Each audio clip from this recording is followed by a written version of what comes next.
there's too many people used to the patronage. You want something, you need to give something. Yeah. Don't mind that what they're offering us, they're not selling us a car, they're selling us our car, right? We are essentially having to give someone something to who knows, a friend, to get something done, except what we want done, we're not talking about high-end corruption and I want to get a contract. We're talking about, I want to get my certificate. I want to get something that the government service is supposed to provide for me. Like that's embedded almost, some people might think, in our culture. So when you scale up to a business now. Well, you just hit the nail on the head. Ease of doing business. You should be encouraged and motivated to encourage business growth, because that is where your money is coming from now. Look at the budget. You have $30-something billion coming from this business sector, so you should encourage that. Instead, you've made it more difficult to register a company. You have made it more difficult to get any sort of business transactions completed. And there's just this recent, in this budget, this promise that by December, you're going to get VAT payments out. Now, come on. This is supposed to be a very streamlined thing. As you pay your VAT, you get a return, the government takes theirs and they give you what is yours. And that should never be an issue of whatever monies that you get going into the consolidated fund, and then you have to now do it like you're doing the business community a favor by giving them what is due to them. To what extent do you think this budget was done to try to get favor from the average man of the street leading up to the next election? Because last year they did something similar where they promised back pay for public servants by Christmas, and that was an uneven exercise, right? I think some public servants or some groups of public servants didn't get all of the back pay by Christmas. Now they have VAT refunds, which again, all of these things, they're selling us our own things. They're not actually offering us anything that is new. How much is it, do you think, an election budget? Because to some extent, in some ways, they did make some cuts, like housing. The housing ministry got cut. It's less than $1 billion now, so I think it was cut somewhere close to 500 million. Usually, that's one of the ways that you could give back to the population, to say it nicely, or to cynically make it seem as though you're generous, so you're popular. I think this government is a lot smarter than we think in that this is an election budget. So they look at where I need to invest to make the sort of impact that I want to have. So, for example, they know that in an election year you have to pave roads.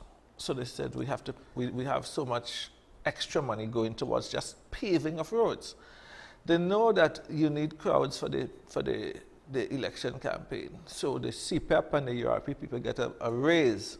Not the general public, you know. Yes. But just the CPEP and the URP people. So they can do that. Now there are people they're contractors. I hope I'm wrong about this, but some of them are gang leaders and so on, but we can't say that for sure. But there are lots of people who are contractors who would have been building these NHA houses for, I think, $100,000 starter houses that they say wasn't enough. So they now increase it to $150,000. So that group of people too would be happy. Yeah. So if you know where your support is coming from, those are the people that you look after, so that the CPF people will be happy, the ERP people will be happy, the contractors the fortunate few contractors. I think the budget also decided that they're going to increase the amount of contractors for NHA starter houses. So they're going to increase the amount of people. So those people can now get, like we say in Trinidad, they'll get to eat a food as well. So it's very specific. It's not aimed at all the people who are going to reach or go around the Red House, because they have perhaps recognized that there is a large sector of the population who are jaded, who will not, no matter what you do, vote for them. So they don't care about those people. It's how do we consolidate what we have to make it pertinent. And then the people in the communities that I need to give them something tangible that will do everything. So he called out a number of communities that will be getting water through booster pumps and so on. But it shows the lack of vision from this government. I was in Texas a few months ago and waiting for my daughter. I just looked around and I counted either 10 or 12 water towers in that area. Just because that's how you distribute water. You pump water to the highest level, which is in this case is a water tower, and gravity feeds that equally to every house. In Trinidad, we still believe, for some reason which doesn't make any sense at all, that I can pump water to a community so that if people are closer to the pump, you're going to burst up their pipes and all that thing. The roads there, you're going to burst it up. And the people at the end furthest away from the pump, well, heaven help them if they ever get a thing. And one might ask then, so why it is, if this is a general practice, not only is it a general practice worldwide, but it was the practice in Trinidad. So what we inherited was a gravity-fed system. I'll give you an example. I was fortunate enough to go to the Nags Hill Reservoir, which is up Chancellor Hill. And because there's a friend who was controlling that water supply and that tank up there. And they had a house there. So the WASA gave them a house. So all this man had to do, he didn't have to go anywhere. He's living there. Right. So all he had to do is make sure the tank is filled. And when it's full, he can turn off the thing and gravity feeds the rest. And his job was to monitor that one tank, and there's a house there. And there are many tanks like that. There are tanks like those two big tanks you see in Laventille, the tanks in Mount Hope, the tanks all over this country on the hills. So but if you were to really use the gravity-fed system and everybody gets an even distribution of water, then you no longer have the monopoly to say to the guy who is going to turn the turncock guys, no water for them, give them 5 days water, give them, so you know. So it's a political thing. But in terms of really fixing this water distribution problem, there's no effort to do that. And the budget stated that very clearly, that what we're going to do is that we're going to do, I think, 15 or 18 more wells to send water to these areas. No tanks, no gravity feed, but with booster pumps. So we're going to boost to pump water to these communities. One of the things with that the one thing that bothers me is the lack of any sort of willingness to try to use all of the times we have floodwaters. And there are times when we will have parts of the country flooding while other parts of the country does not have water. And to me, I'm like, well, if you have a reservoir system and channels, you could actually potentially kill two birds with one stone with this. Am I wrong for saying that? But that is something we've been talking about for ages. For example, we know the areas that are prone to flooding. Yes. And therefore, you know because of that you can solve that problem by catchment basins. And that means that you have water to use at a time when you say the reservoirs are not being replenished. So the reality is there's no desire. If you read this, if you look at this budget, not only is it there's no desire to fix things, I don't think that they have an idea of how to fix things. Well, that's one of the things that I find both depressing and interesting, because it seems as though, at least currently, most of the politicians, or the ones that are making decisions, right, whichever side of the floor you want to look at, it seems as though all they could do is they could kind of follow what was done before. But to say that they're going to have an original idea that's going to try to find a unique or innovative solution, I'm not sure when is the last time I could say, oh, that was a good idea. I wish I thought about that. Coming, you know, to describe anything to come from Parliament or policy proposition on either side of the floor. I honestly just can't. It seems as though, what have we done before? We've done this before. We've done oil before. We've done water pumps before. We've paved roads in the timing before an election before. Like, that's it. There's no actual finesse in the system. Well, they don't understand. I'll give you an example of that demonstrates a lack of understanding. Years ago, we had what is called the e-passport. Not the e-passport, the machine-readable passports. Now, yes. If you travel, you would know that when you come into immigration, they put the passport, they read it on the computer, and the person who is looking at it just ticks off what you have on that form and then says, okay. Now, the purpose for this machine-readable passport is that when you scan it, it should give you the information on the screen, which you see happening. So they already have the information on the screen. You just have to look at it and say, okay, and you go ahead. But instead, they still have the form that has everything on the screen. So rather than say, let's upgrade our software so that all machine-readable passports is thing, and then you eliminate this form, I mean, people who travel know that you don't ever go to a country now and get a form anymore. Well, this came up last night as well, and I do wonder what your thoughts of it are. Digitization in the country. And first of all, we have a ministry. Notice it's not one of the big allocations, right? So I'm not entirely sure how this ministry, with I don't know how much money they're actually getting, but it's obviously not several $billion, is supposed to do the work to kind of get the entire government in short order. So I expect it will be a long process. But then on top of that, I guess you could say, despite the fact that we are supposed to have a 97, 98% literacy rate, although one could argue the amount of people that could read in the country is not that high, we're supposed to have education going all the way to the tertiary level. Just having a population that is comfortable transitioning to digital systems currently, I don't think we're there yet. Some of the other speakers didn't think that we're there yet. And to the point where I'm now, you know, as you were speaking, I'm wondering, even in the public sector, the workers, how many workers in the public sector are willing to have to now they're comfortable writing out their paper form, right? And then complaining that they have to write it out in triplicate if they have to. But to say that they could easily transition to digital systems, I think a lot of the people would be resistant, on top of the fact that implementation by the government is up. The same thing, if you were to go to renew your driver's license, the modern driver's license is beautiful. It's intact, and it's only beautiful because the software is international. So if you look at your driver's license in, say, the United States, and your driver's license in Trinidad, they're similar, because there's now this global what a driver's license is supposed to look like. So while we have done that, to renew your driver's license, you still have to go back to a 1960, 1970 form and fill out all these things. So whereas if you had to renew your driver's license in the United States, you go online and you just sting and they'd ask you want to keep the picture or not, you know. So we have not been able to do that transition to the modern world.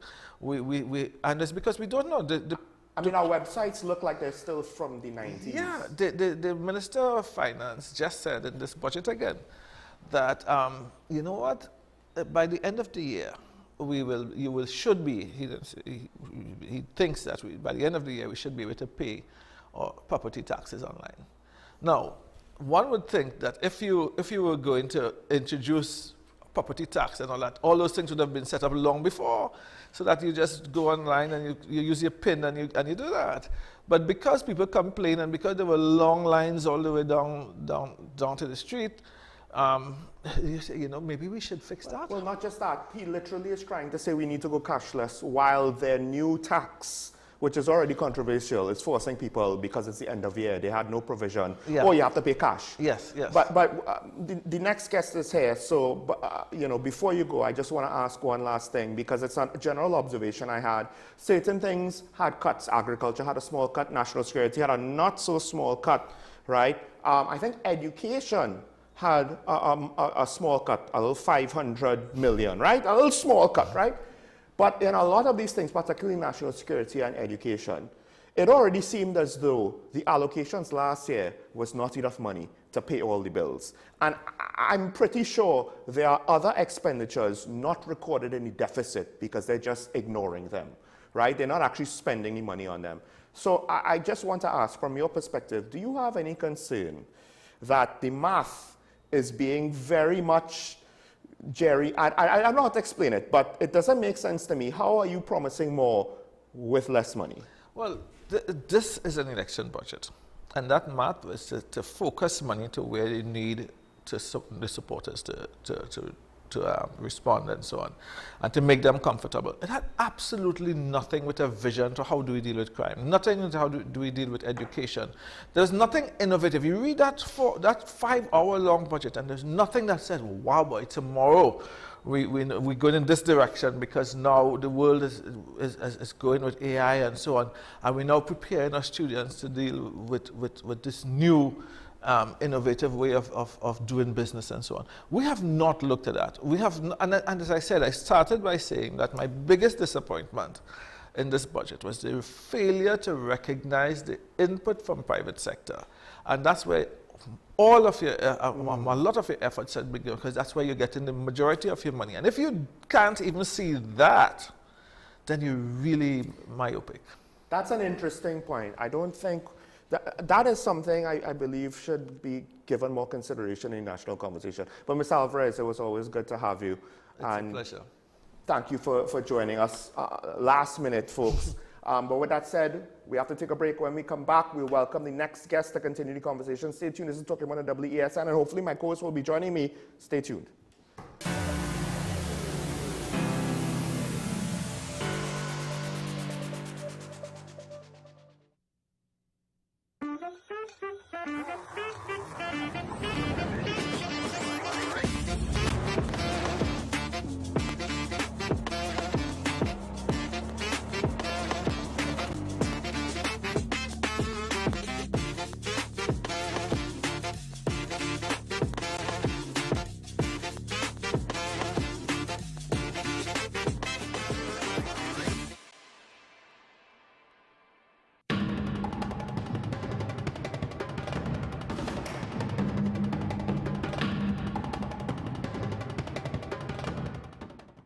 Transform your home with PCU Plus. From stylish furniture to the latest appliances, we have everything you need to create your perfect space. At PCU Plus, we offer fair prices and affordable financing options that are cheaper than hire purchase agreements. With convenient locations in San Fernando, Tobago, Arima, and our lifestyle showroom in Barataria, you're never far from the best deals. Visit PCU Plus today and discover why we're the top choice for quality furniture and appliances. PCU Plus. Quality you trust, prices you'll love. Visit one of our locations or find us online to start transforming your home today.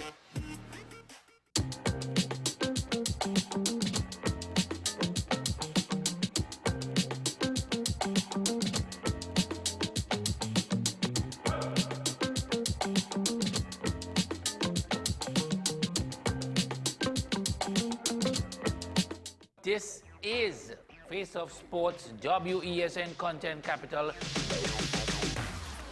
How you felt about the kiss on the lip? That's the business. I'm nothing to do with that. I find that was distasteful. The national senior team, whether you like it or not, that is the model for all other teams to follow.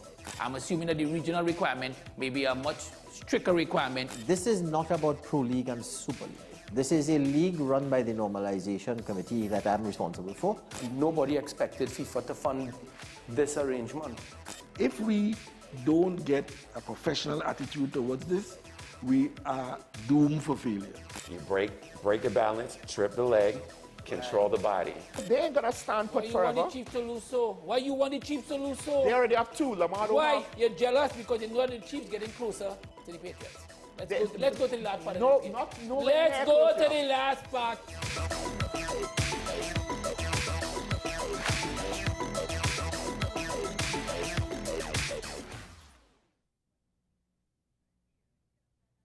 You are watching Strictly Legal on WESN Content Capital. Just give an overview of what exactly is that split arrangement. Nah, you don't need to register nothing. You don't need, we can do that another time. But then it becomes a hit. And then everybody starts to want to claim. The laws that predate many of the independent countries' constitutions are going to be those colonial laws. We know there are an infinite amount of circumstances that would lead to a murder. I have a great idea and, I have a great concept, but until it's actually expressed, it does not become intellectual property. Accomplishments or targets of a forensic accountant is to quantify what may have been lost. We believe we defend criminals and we manipulated the law and we exploiting the system. A responsible journalist will reach out to the person who they have the information on for a comment.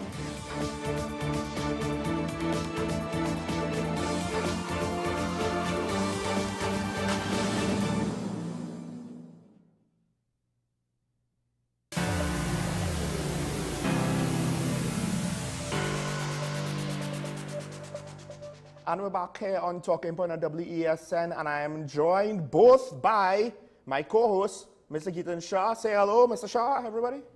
Good morning, Mr. Small. And we are pleased to be joined by the MP from Tabaquite, Mrs. Anita Haynes-Alleyne. Good morning, ma'am. Welcome to Talking Point. Good morning. Thank you for having me. And of course, you know, there's a lot to get through with, you know, there was just so much that was said, and there was still a good bit amount of details in there. So, Mrs. Haynes-Alleyne, the floor is yours. The first thing I just want to know is, what is your big takeaway or observation from the budget?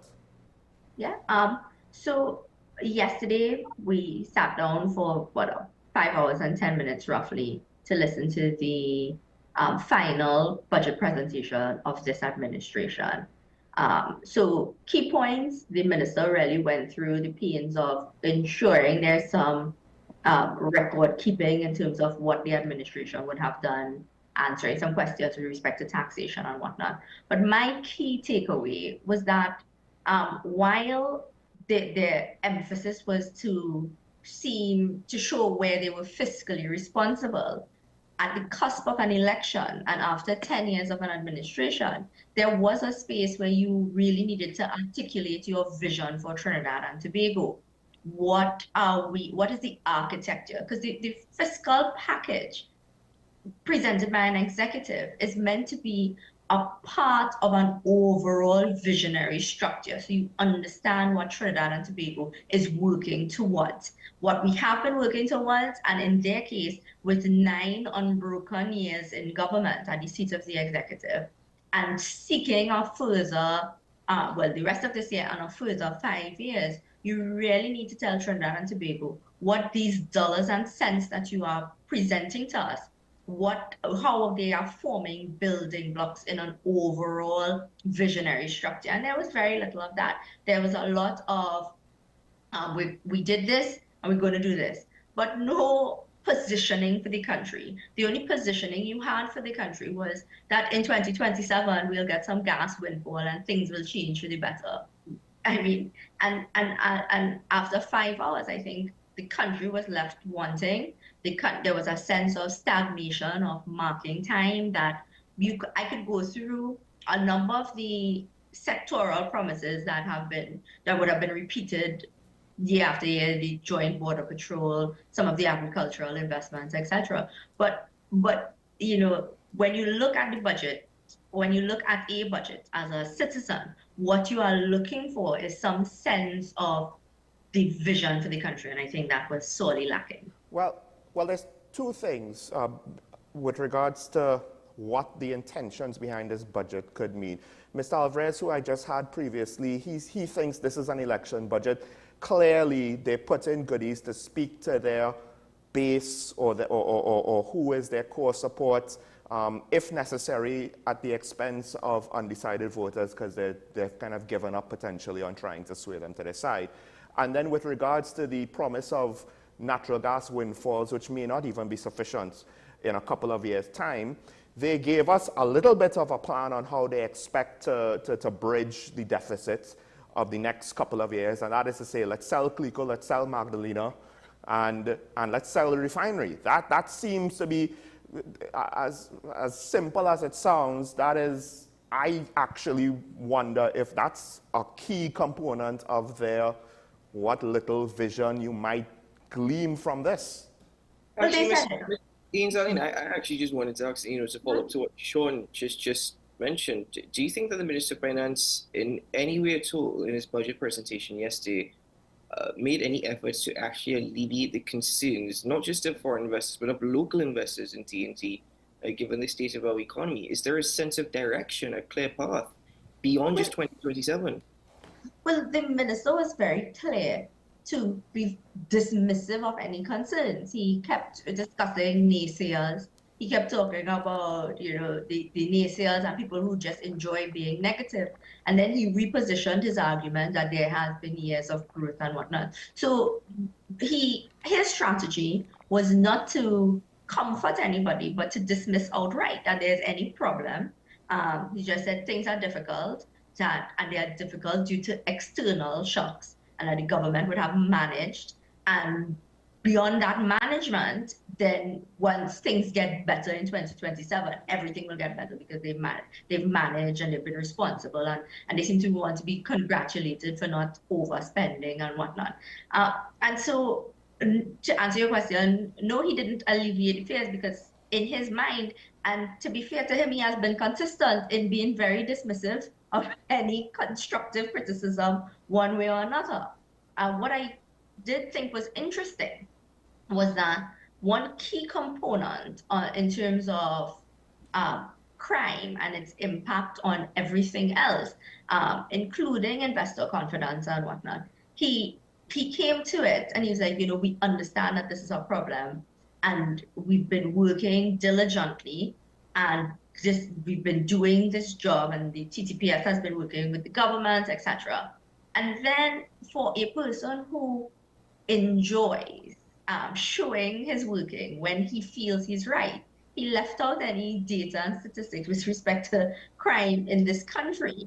And he's just said blanketly that they've been doing some things and they know it's a problem, and then proceeded to list things that should alleviate the crime situation, which were the same things he listed last year and the year before: the Joint Board of Troll, the Forensic Science Center, the electronic monitoring. And so if you understand that this is one of the biggest problems facing this country, and then you give the same ideas you had in the previous year with no data showing that any of these things had any material impact on the situation, I think you're kind of just throwing your hands up in the air, and then coming to the end by saying, look, we'll do negotiations for public servants, the increase on government workers' minimum wage to $22, and saying these little things, and you're just hoping that the population focuses on the fact that nothing went up,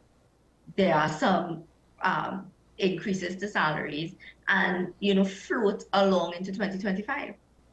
Well, national security, I think, is one of the most interesting situations where, beyond some of the promises that I guess you could say they just rolled over from previous years to now, it's almost like if, well, it's coming. It's kind of like the campaign song, right? It's still coming. It hasn't come yet. It's still coming.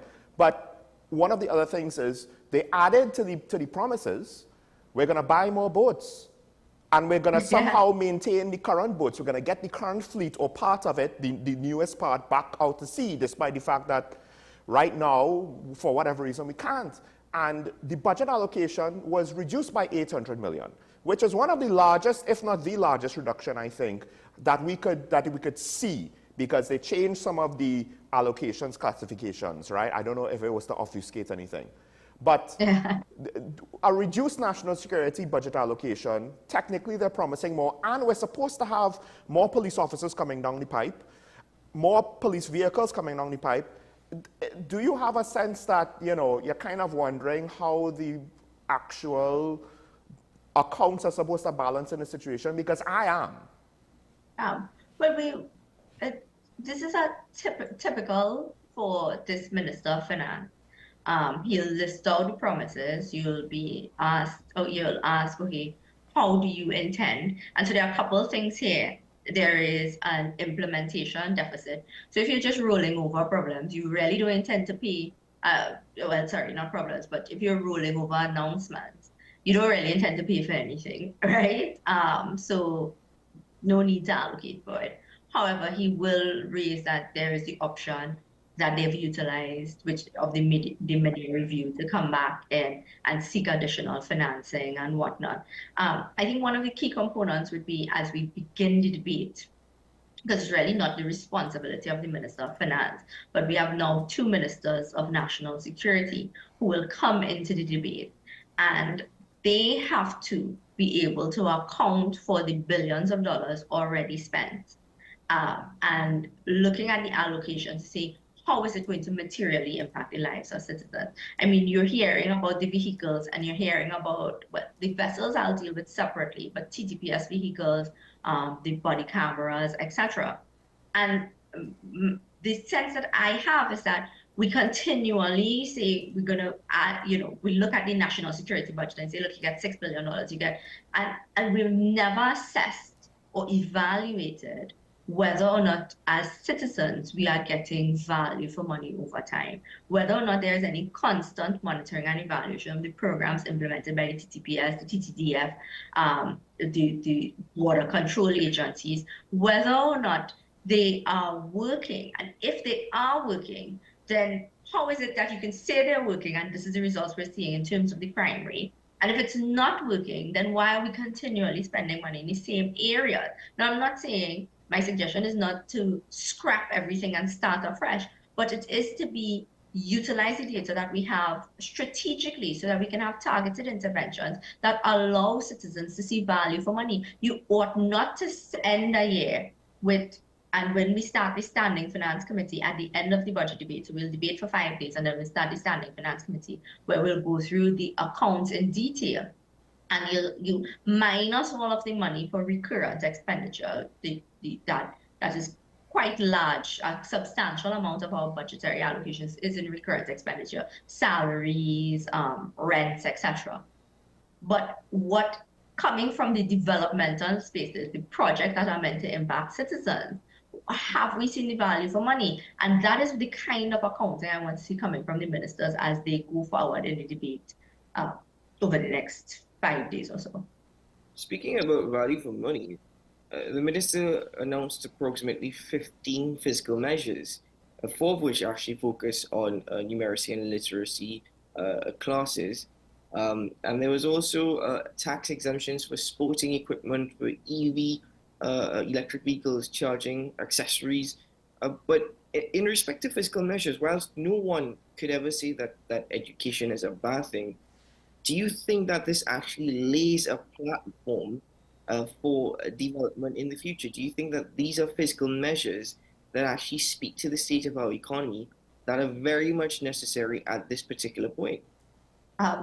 The numeracy and literacy interventions have found themselves to be necessary based on the examination results that we've been seeing. I raised at the opening of the school term that the vacation revision program comes after students have already sat the exam and they were unable to pass the exam.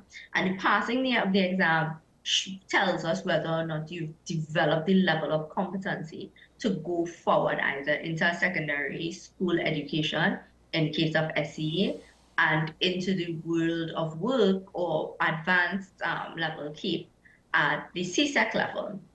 We have seen increasing the fact that the majority of our students are not passing maths specifically, and just about half of our students are not passing English as well. It speaks to the requirement of having some sort of intervention. But when I speak about monitoring and evaluation, this is where it becomes important.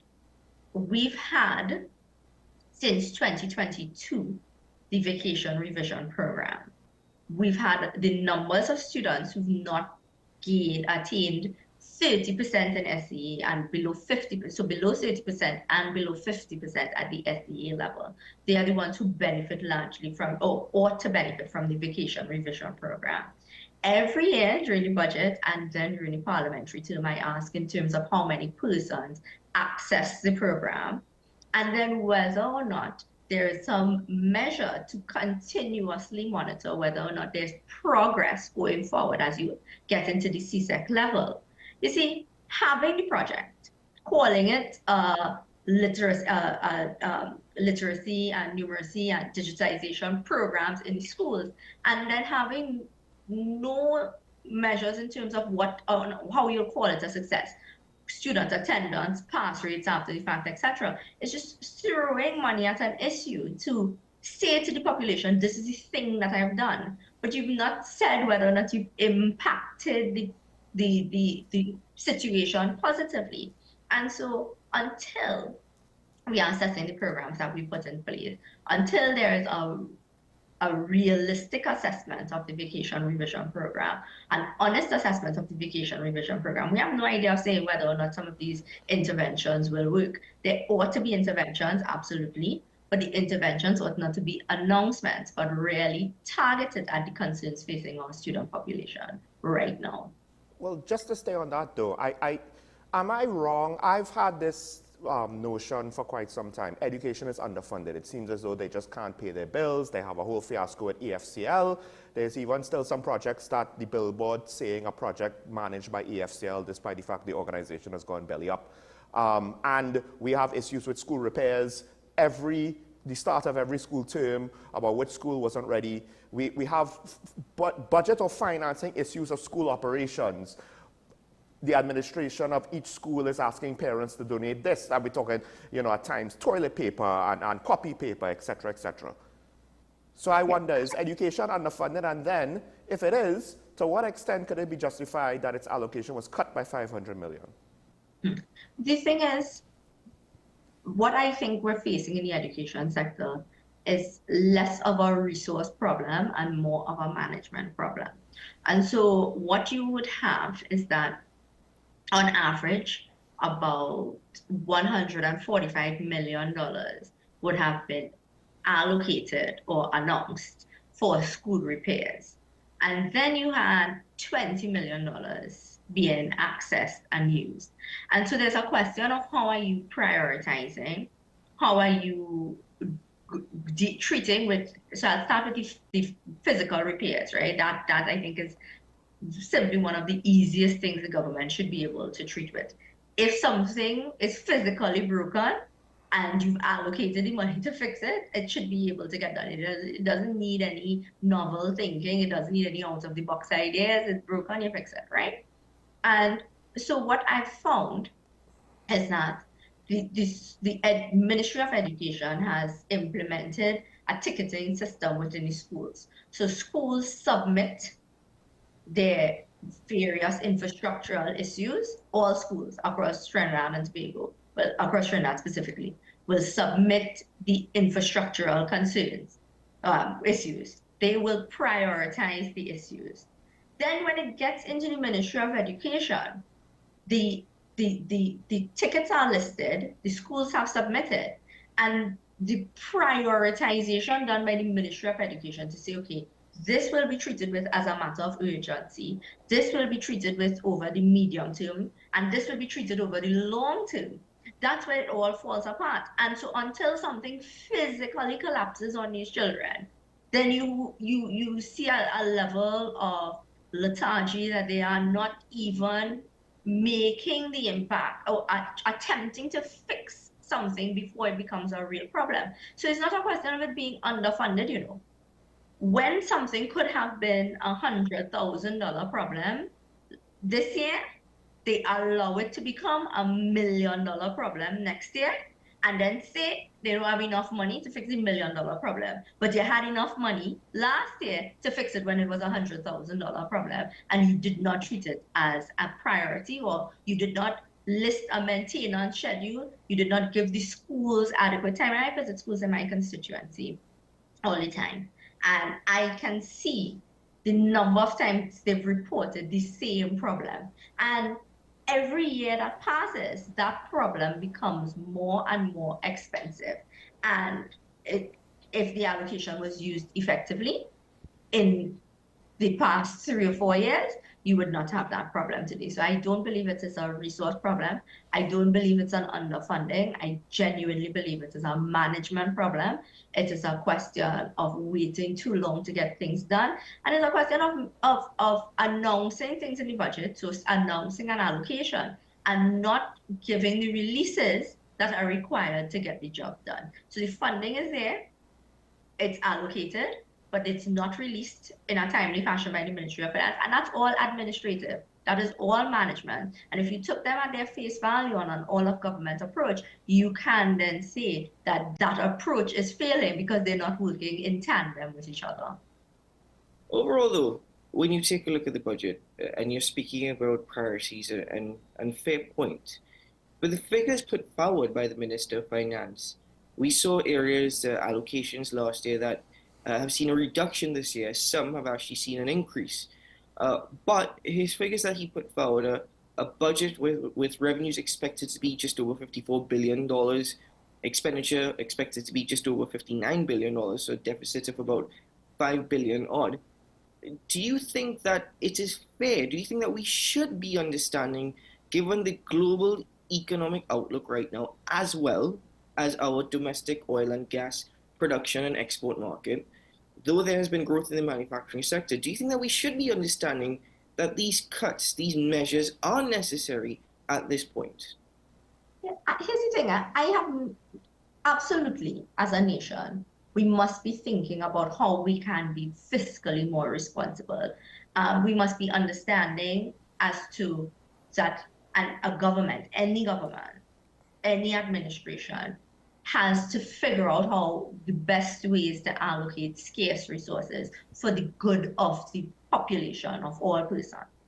Where I think we ought to focus and where my debate will be focused is not whether or not we shifted money around, who got a little more, who got a little less. The numbers, while they can keep us occupied for quite some time, our focus has to be on value for money. And so when you're talking about the allocation of scarce resources, you have to ask yourself whether or not we are utilizing these scarce resources to redound to the good of all people, whether we are plugging leakages where they are. And look here, let me tell you where there are leakages. When you look at things like so they've announced a road paving program, right? Paving, that's par for the course in an election year. But you've announced a road paving program. Whether or not the job is being done to a specific standard to last for some time so that the taxpayer isn't asked to redo work already done. Whether or not we are fixing spaces where once the job is done, it's done effectively, it's done to a standard that we are not double spending. So value for money should be our concern. And so, yes, the population can be understanding that we have to be fiscally responsible, but part of fiscal responsibility and management is the job of the executive to ensure that the money that is spent properly, that the citizens can feel the effect. So if you're spending $6 billion on healthcare, you take out the transfers and you take out the recurrent expenditure, and you're looking at the developmental expenditure. Are we ensuring that our public health system is functioning effectively for the money that is spent? I'm not telling you go out and allocate more money, because if you're not spending what you have right now properly to give us a good enough service, then I don't think more money is the solution. Better management will always be the solution. Well, this budget is similar enough to the last two budgets, and we've basically heard one through line, a lack of vision, right, repeatedly. And I guess it's telling the fact that, we continue to have this issue, given our current fiscal reality, right, and the fact that we're the once rich uncle that doesn't necessarily have that kind of money no more to just throw around willy-nilly and be irresponsible with their wealth. Does this budget indicate potentially, well, we're just going to continue business as usual? We're not really looking to try to deal with the reality or set up anything to deal with the reality in the long term. We're just trying to continue as we're going along and hope that we'll bridge the gap with the sale of assets, CLICO and whatnot, until we get to more natural gas. We're not actually improving things. We're just trying to hold on to whatever we have the same old way. Yeah, I couldn't have said it better myself. The fact is, in the 1980s, Trinidad and Tobago, even before that, right? But in the 1980s, there's a publication, The Imperatives of Adjustment. Trinidad and Tobago being an oil economy first, an oil and gas economy. So we've already done transition from an oil economy to a gas economy predominantly. We, as a nation, understood the things that were necessary to insulate us from the shocks of the global economy that would help us perhaps prevent against the Dutch disease. And we knew the answers, and the answers would always have been difficult for those seeking to hold on to political power, because there are some difficult measures that needed to be taken to ensure the future generations of Trinidad and Tobago had a more stable, sustainable future.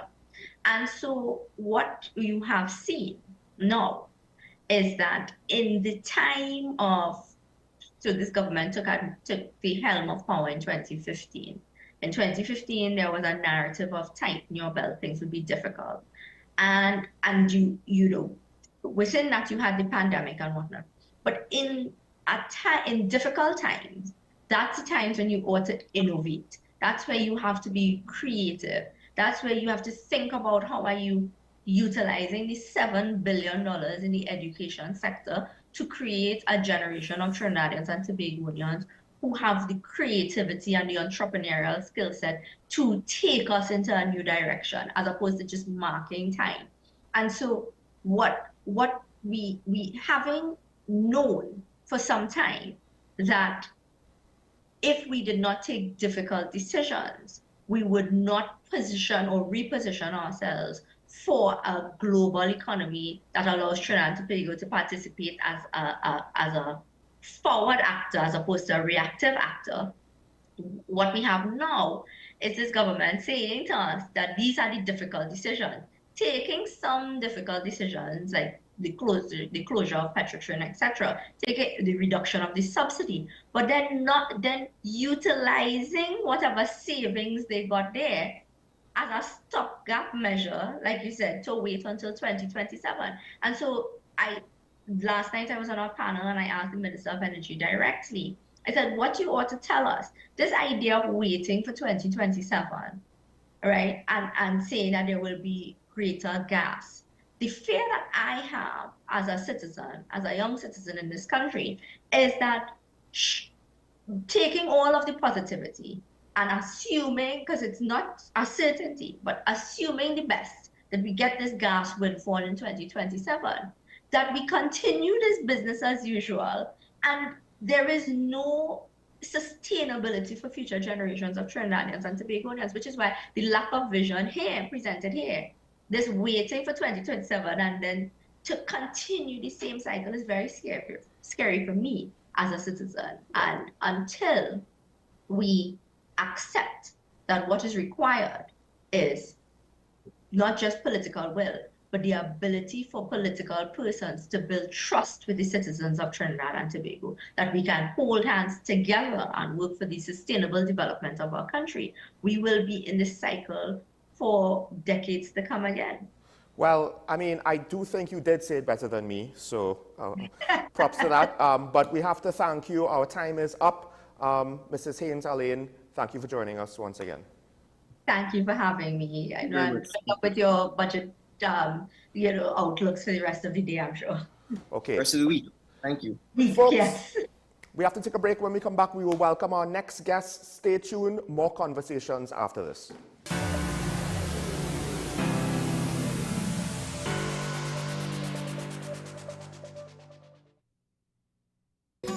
Take some time for yourself or spend some time with the family at Sandy Point Village Hotel. Enjoy our various studio and suite apartments, self-contained with their own kitchenettes and Wi-Fi. We also have our famous 100-foot swimming pool and our beachfront restaurant, The Steak and Lobster Grill. And our location in Crown Point puts us near the center of activity, from the nylon pool to the local nightlife. Call us and make your reservations at 639-8533, 389-2378, or email us at sandypointvillagehotel@gmail.com.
And we're back here on Talking About WESN, and we are joined by a economist, social scientist, analyst, advisor. Of course, we had him last night, but there was more to discuss, so we brought him back this morning. I'm speaking of Mr. Anselm Richards. Good morning, sir. Welcome back, and welcome to Talking Point. Good morning. Thanks for having me on Talking Point. Good morning, Trinidad and Tobago, wherever it is you are. Well, Mr. Richards, actually, with all those titles, I was hoping Sean was introducing me, but... You got your introduction already, Keaton, and it had to be short. It's not about you this morning. It's about our guests. So one of the things I did want to start off, to kind of pick up where we left off, because we didn't have time to get into this, so I was hoping we could get into it here. You mentioned with regards to development in Tobago. One of the things with the budget, of course, is the whole issue with Tobago's allocation. It's more or less, the one good thing I could say about the government is at least they're consistent. It's not as though they gave a PNM-led THA significantly more money, I think, than a TPP-led THA. But one of the things you brought up was development for the sister isle. And it seems as though central government is more than willing to spend money for development on the sister isle, but in the form of their projects, not necessarily in the form of THA projects. That's very true. And I want to make 2 points on that. One, you know the minister list out a long list of things that the Urban Development Company, UDCOT, did in Trinidad. One of the points we must note here is that what UDCOT did when this administration came into power in 2021, they withdrew from all the Tobago projects that they had in Tobago, which is the Charlottesville Community Center, the indoor facilities at Dwight York Stadium, the Goodwood Pavilion, and it's about 4. I can't recall the other one. And they were supposed to do a rectification of the roadway, a realignment of the roadway in a place in Charlottesville called Turpin Bend. And they withdrew from all those projects. So we had to spend a long period of time doing that transition to get those projects under the control of the THA to issue new contracts to the contractors. So that is one of the things that stymied and retarded the development of the island in a significant way.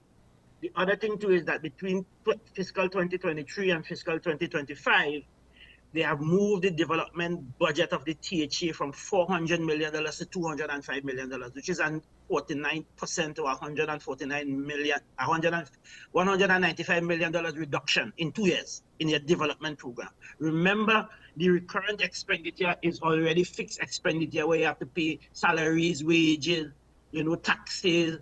You have to pay light bill, water rate, services for security, janitorial services. So those monies are consumed already. So to really uptake the development of the island, you need a consistent flow of investment capital into the island, and that is not happening at the level and at the volume and consistency that is necessary to really transform the Tobago economy. And we must understand that the development of the Tobago economy is equal to the development of the economy of Trinidad and Tobago. Mm-hmm. There's a kind of configuration in how we are approaching the development of the island. And I said it last night that we speak to the issue of diversification for decades. We have been blessed with 2 economies, a gas and oil economy in Trinidad and a tourism-oriented economy in Tobago. We have been given a diversified economy. We just developed the tourism component of our economy. The sub-regional economy of Tobago is a tourism-based driven economy. If the government do the kind of investment that is required and lift the Tobago economy to the level it ought to be in terms of tourism, then you will see a different configuration and different opportunities flowing. Because no, Mr. Richards, you had a good point there, because in my mind, I was very young back in the 80s. I was born in 84, but in my mind, Tobago's tourism, foreign tourism, was a lot larger, brought in a lot more revenue on foreign exchange than it does now. And you said that we inherited 2 economies. Would you agree with me that we have mismanaged tourism and allowed it to decline, and now we have to try to rebuild what we had 40 years ago? Well, right. So that is something we call in the economic context, they call it the Dutch disease. So when you're taking out oil and gas from the ground and selling it and getting billions of dollars, there is no energy and excitement and urgency for you to develop other sectors in the economy because cash is strong. And Trinidad has suffered from that in a significant way also, because the other sectors of the economy in Trinidad were not invested in terms of their development. So when you have the decline in the oil and gas sector, those sectors should have been up at a level to really take up the slack in terms of our forex earning and all of that. That has not happened in any organized and structured way. So throughout our history, we have not made the kind of investment for the transformation of the national economy, which is the Trinidad and Tobago economy, into a diversified country, right? But I want to share something with the listening public and the country as it relates to Tobago's allocation and the basis on how the allocation is determined, because this government and successive central government have adopted the DRC ruling in the parliament of this country, and they are not in compliance with the DRC ruling. Let me explain to you in a short manner how the DRC ruling was constructed. In 2000, when the DRC was triggered, the population share, the Tobago population share of the national population was 4.03%. The population share, the Tobago, the number of persons living on the island was 4.03% of the national population, of the population of Trinidad and Tobago. The DRC used that figure as the baseline figure on what you call in economics, the per capita share, which means that every citizen will get $1 in expenditure, right? The per capita share. So the baseline was that Tobago would get a minimum of 4.03%, which was the population share of the national population.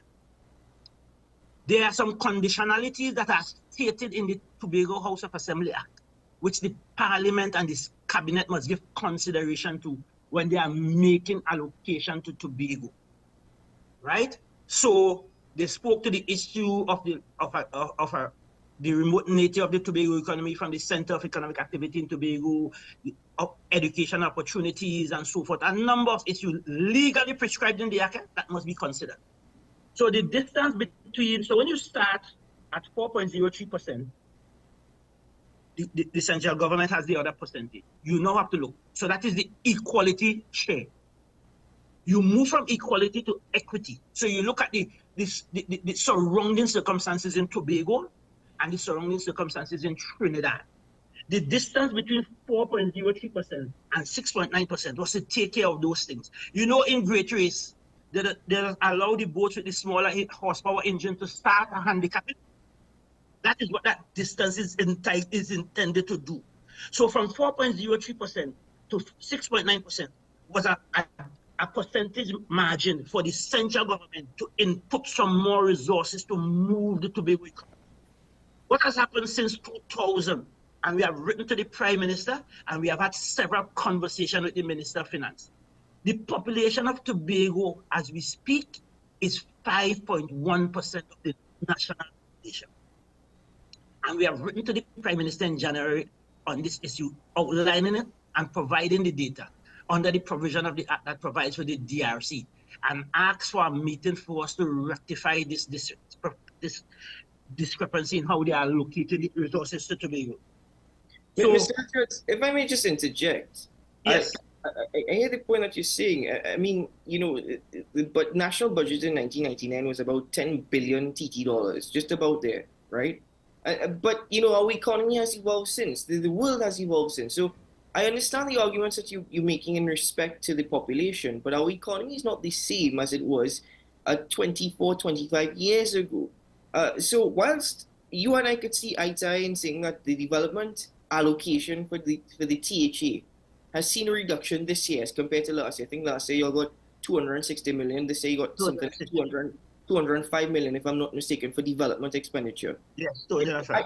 We would agree that that's absolutely ridiculous for development expenditure.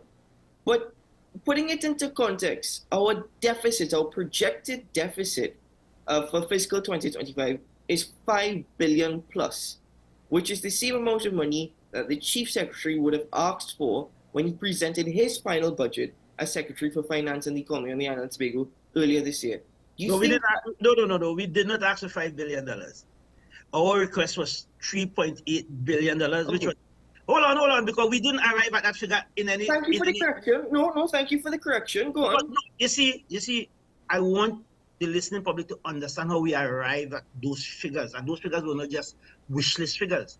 What we did, we projected what the national budget is likely to be. And using the DRC, we said, okay, the DRC range is 4.03% to 6.9%. And we come at the median point in that and ask for 5.8% of the projected budget. Now, our argument and our position has been and continues to be that whatever the national budget is, give us our 5%, our 5.1%, or 5.8%. We are not arguing for no fixed amount of 5 billion or 3.8%. It is a percentage share of the national budget that is consistent with the Tobago population share of the national budget we are asking for, which is just, reasonable, and fair.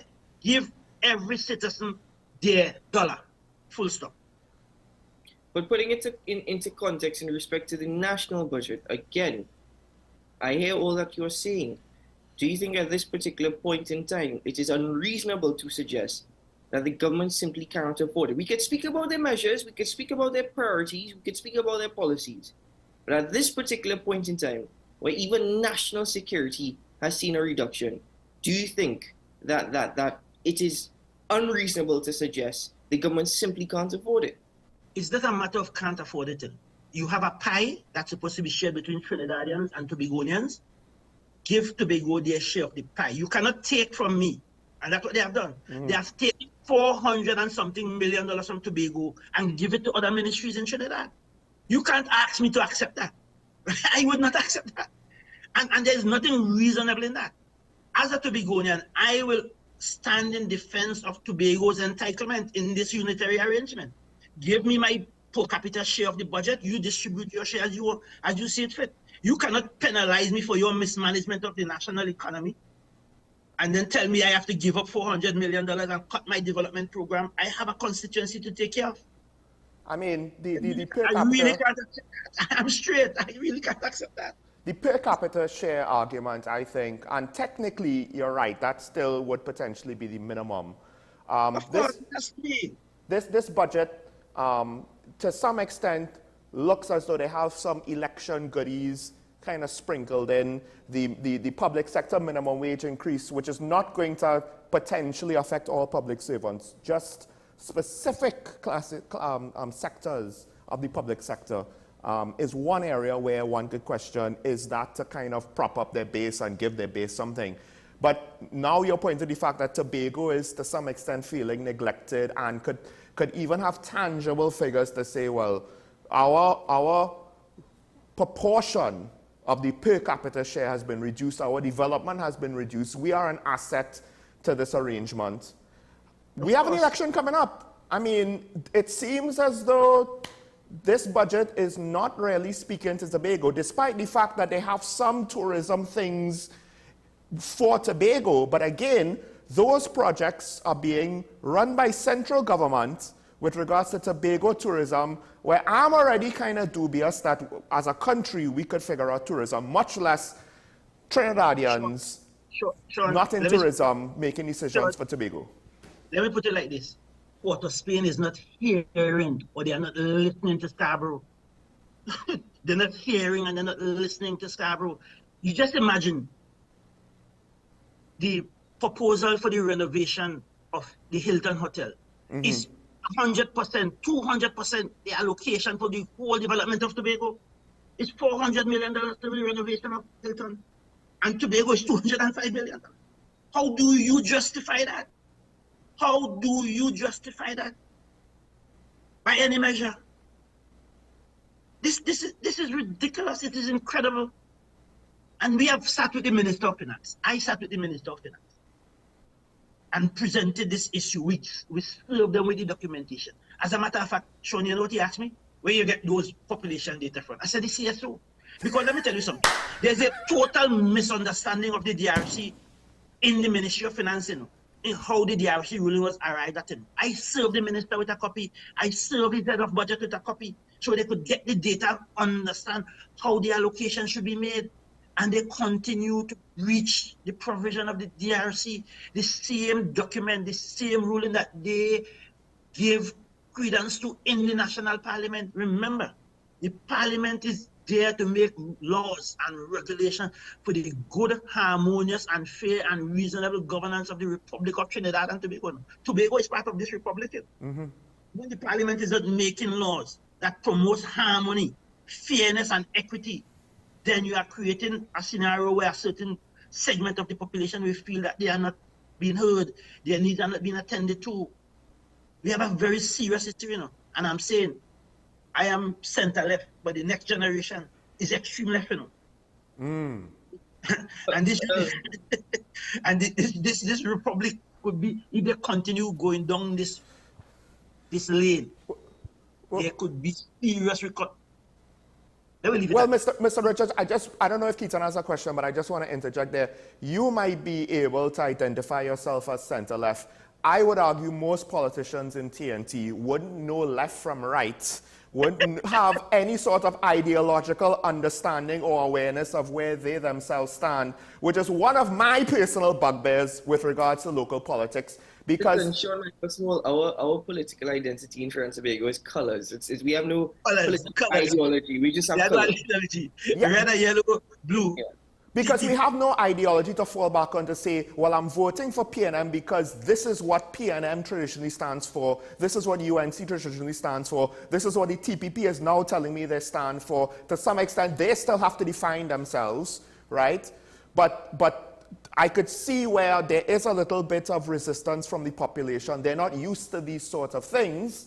And I do wonder if we're all worse off for it, which is why we get budgets like this, where would you agree that this budget is just, with the exception of the special projects that was mentioned, the sale of Magdalena, which I find is kind of hilarious. We're going to have to renovate it and then sell it. It's similar to the refinery. Outside of these things, it seems like this budget is, generally speaking, almost the same thing, philosophically at least, as the last budget. 4% for Tobago, 7 billion, the allocation share for the ministries is relatively the same, although some did get reduced. Are you concerned that there is a lack of vision? Because it seems as though we're just saying, we'll just stay the course, whatever this course is. We don't even necessarily know what the course is, but we're going to stay on it. Yeah, sure. When you look at the Minister of Finance in his delivery yesterday, you see an individual who is totally outside of his depth, totally lost. He doesn't know where to go. He cannot find his way. So he spent 5 hours plus just reviewing what he have achieved or what he thinks his government would have done in the last 4 years.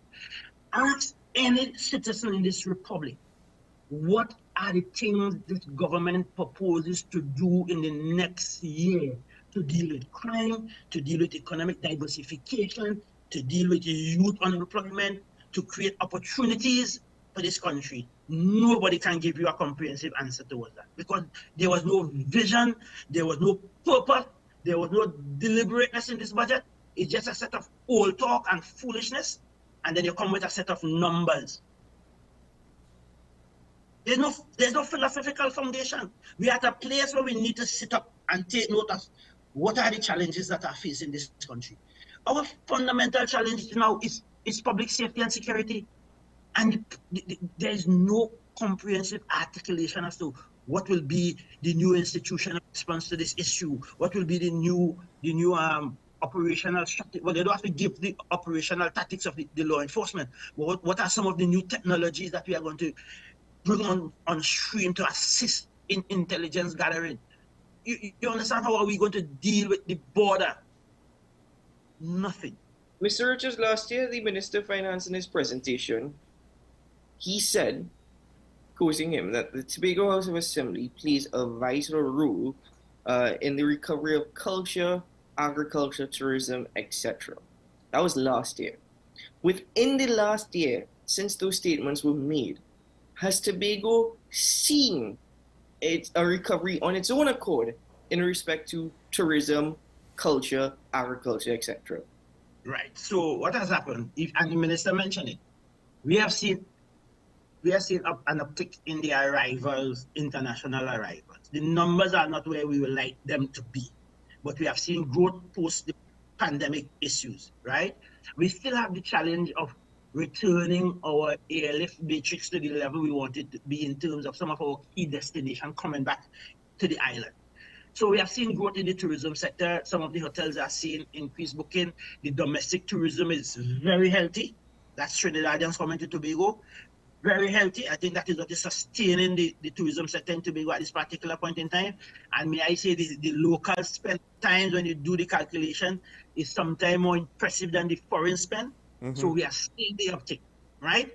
Our cultural heritage, we continue to grow our culture. We have the Tobago Carnival, we have the Heritage Festival, we have our cultural, we have TPAC, which is the Tobago Performing Arts Company. So we are building out those things. These things don't happen as an event.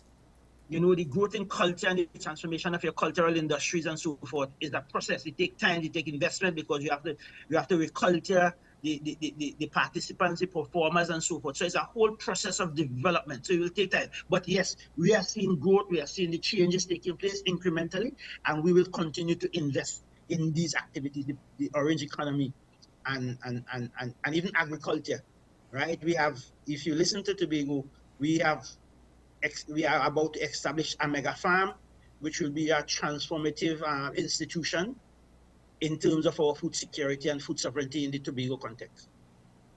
So then you would be pleased then with the Minister of Finance's position of a request for proposals for an internationally branded 5-star hotel for the island of Tobago. That's just one to start with. But and the expansion of the airport terminal. Those are excellent projects. Any Tobagonian who cannot embrace those projects doesn't understand what tourism means, right? And I think that the government is a bit late, and it's not what you do, it's how you do it, especially in a democracy. We had the unfortunate scenarios with Sanders, and I hope that the government will not make that mistake again. But the Tobago House Assembly's administration have fully embraced the development of the Marriott Hotel in Back Bay, that the Aboods who own the Bliss is going to be the lead investors in that. So we have been working with them.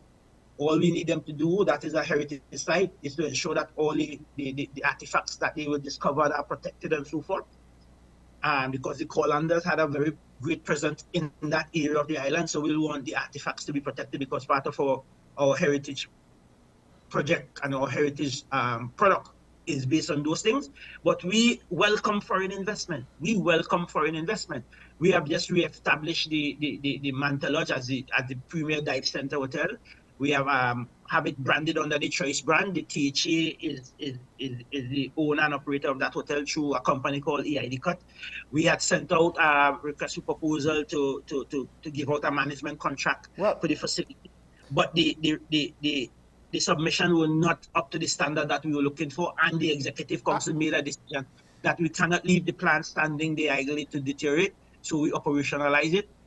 Probably we are going to look for some international grant into those boutique type hotel to probably take over the management of it down the road, but the hotel is up and running at this particular Mr. point. Richards, we're out of time. We're just about out of time, but there's one thing I want to ask, because my concerns with both the airport and with any new hotel is not because I don't think we can't have it or we shouldn't have it, but rather domestic tourism is capped by the limitations in the air bridge. You yourself said we need to get those levels back up.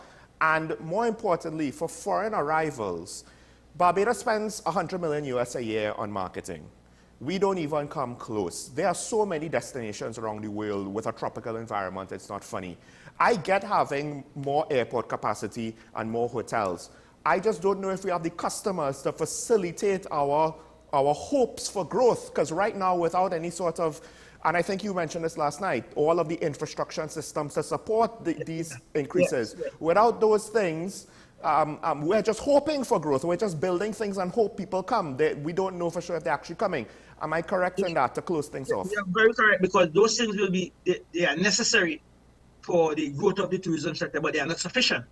So we will have to do the other things, to do the product development, to do the marketing and so forth, to do the cultural enhancement in terms of training our people and so forth for service delivery in the sector. So there are a lot of work to be done around and outside of the terminal building. That's a physical thing. Even the operationalization of that and the kind of hospitality people will receive when they come through, that we call that the international gate to enter the island. That requires a level of preparation for that also.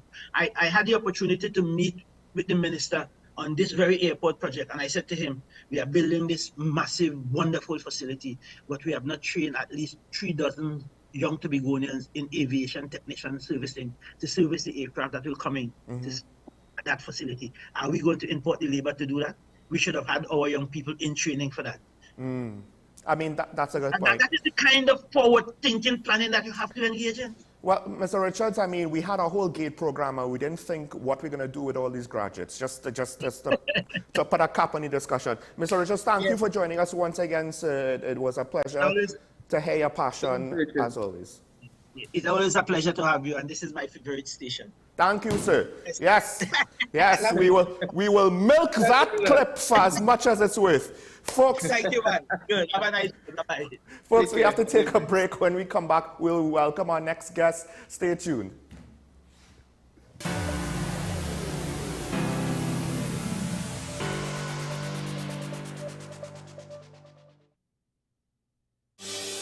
Join me, Dr. Nalini Kokram, on What's Up Doc, where we discuss all your burning questions concerning health.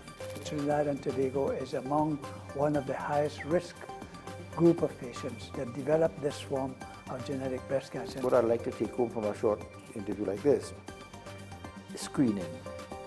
You must screen. Because it's silent. It's silent.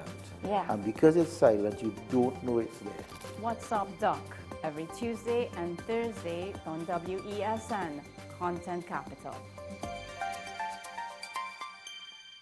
Hello there and welcome to AM Prime on WESN Content Capital. Before we even start this repatriation and reintegration process, we've already failed, or are we doomed to fail? You've got to invest in the institutions that you've established to carry out those sorts of core functions. We now get into the regional updates to give you an understanding of what's happening across our neighboring islands. We have available a number of films that are worth showing. So it was day one when the French Revolution started to develop the concept of universal human rights. What happened this time is unprecedented. It's one of the largest terrorist attacks in history.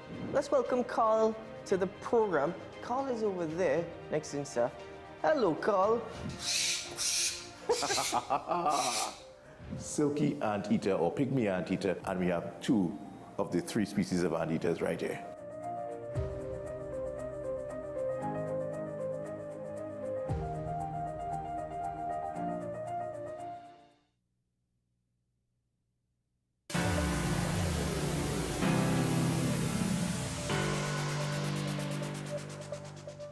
And we're back here on Talking Point on WESN, and we are joined by, well, someone who should be familiar to the program. We had her pre-budget analysis, and now we're here for the post-budget.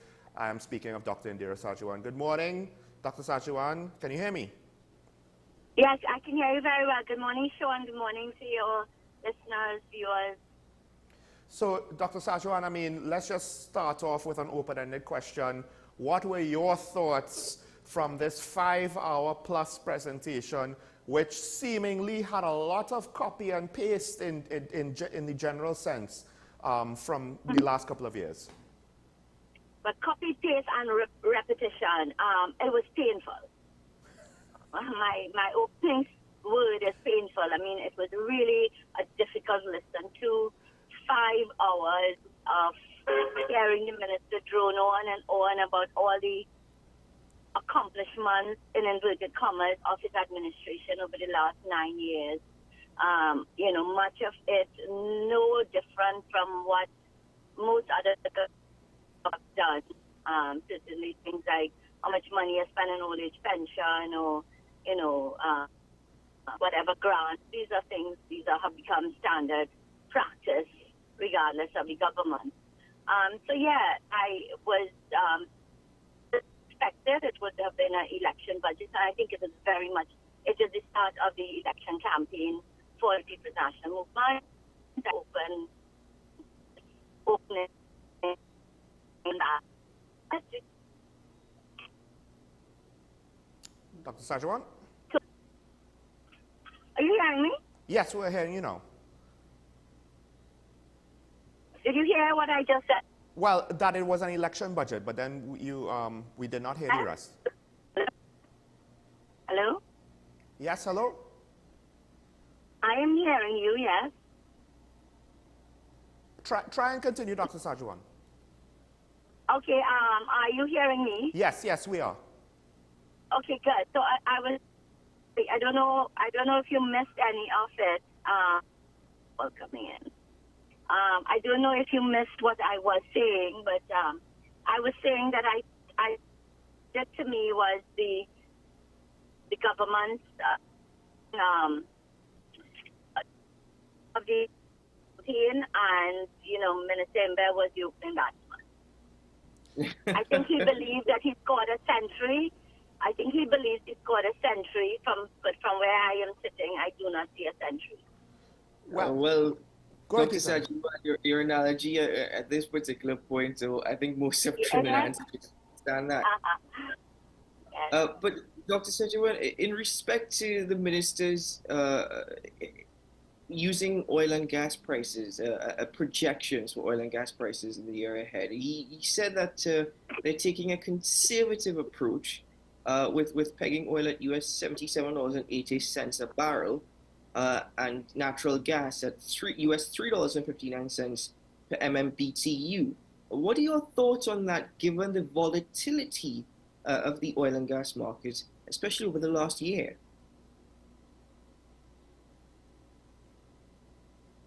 Dr. Sajuan?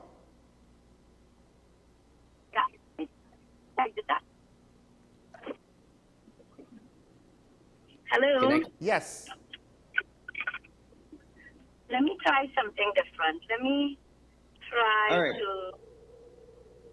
All right. So in the meantime, while Are you yes, hearing me better now? Yes. We can hear a bit better now. Go on. Yeah, okay. What was the gas price you pegged it at? He used a gas price of $3.59 per MMBTU. Okay, good. Even, well, the gas, the price of oil, I mean, that sounds like a good pricing. The price of gas sounds, at the end of the day, the minister... Sorry, we lost you at the price of gas. All right, Sean, let's take a quick break. Let's try and sort out this connection. Okay. So, let's take a break. Dr. Sajuan, stay with us. Dr. Sajuan, stay with us. We're going to try and sort out this connection issue. Very important discussion. Let's try and sort this out, and we'll return shortly. Ladies and gentlemen, stay with us. We'll be right back.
We are tackling the hard-hitting topics, some controversial topics, some topics we sweep under the rug.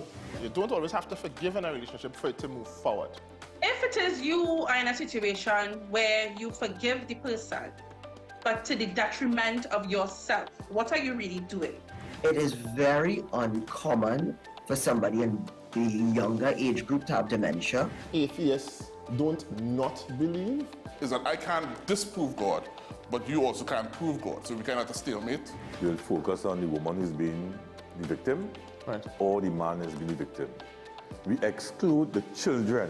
Folks are trying to study the underlying brain mechanism to figure out how does this particular disorder happen in the brain? How is the brain processing this? Don't worry about AI, worry about humans working with AI. Are you willing to learn new skills to stay relevant for the future job market? That's the challenge that people are going to struggle with.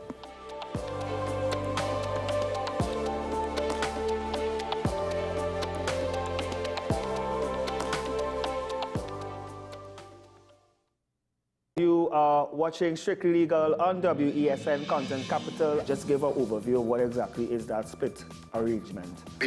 Nah, you don't need to register nothing. You don't need, we can do that another time. But then it becomes a hit, and then everybody starts to want to claim. The laws that predate many of the independent countries' constitutions are going to be those colonial laws. We know there are an infinite amount of circumstances that would lead to a murder. I have a great idea and I have a great concept, but until it's actually expressed, it does not become intellectual property. Accomplishments or targets of a forensic accountant is to quantify what may have been lost. We believe we defend criminals and we manipulated the law and we exploiting the system. A responsible journalist will reach out to the person who they have the information on for a comment.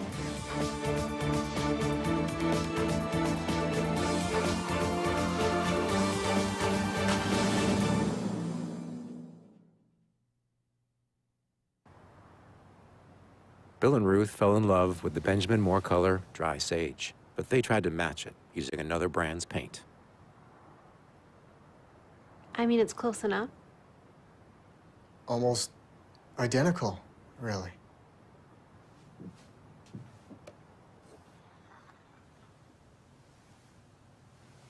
Yeah, there it is. Never trust another paint to be a Benjamin Moore color. This is 10 questions. I'm Andy Johnson. The distance from where we should be in the world in going forward on our commitments with climate change. The effects of climate change that cannot be accounted for. It's called loss and damage, and we're seeing loss and damage happening so much more in this decade and the previous decade. The principal term there was this question of the correspondent banking issues. That is why we're trying to build capacity with this country here, Trinidad and Tobago, and other countries in the region. Man is not showing any signs of stopping or even slowing down. More than half of the forest in Trinidad is already gone. All the plants and all the animals and all of the nice clean water and fresh air and everything had to be on this planet for humanity to have a chance. We have small change when it comes to countries that can take decisions, and when they speak, the world listens. The General Assembly is a very democratic forum. And Trinidad and Tobago has the same vote as Canada, in spite of the obvious difference in size.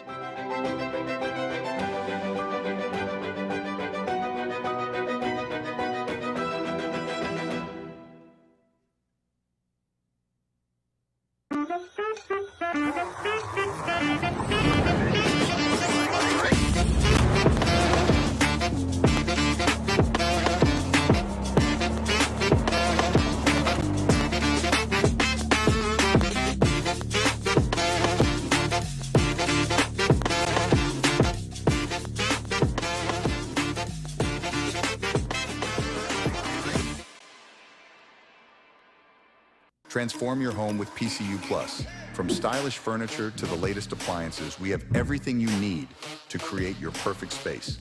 At PCU Plus, we offer fair prices and affordable financing options that are cheaper than hire purchase agreements. With convenient locations in San Fernando, Tobago, Arima, and our lifestyle showroom in Barataria, you're never far from the best deals. Visit PCU Plus today and discover why we're the top choice for quality furniture and appliances. PCU Plus. Quality you trust. Prices you'll love. Visit one of our locations or find us online to start transforming your home today.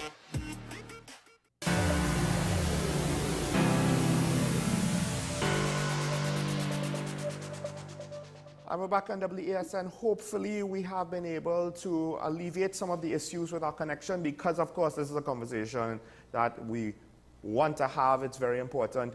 Speaking about the budgets, the estimates for the price of oil and gas by which our revenue assumptions or the basis of our budget estimates are dependent on.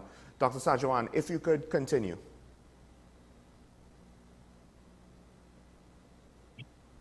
Yeah, so I was saying that I do not have a quarrel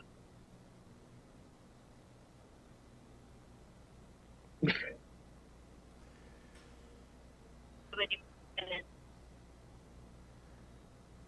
there's assumption, his gas pricing assumption of oil has been so I think that's a more realistic assumption. So our budget price of 3 point something is a little bit better. Hello?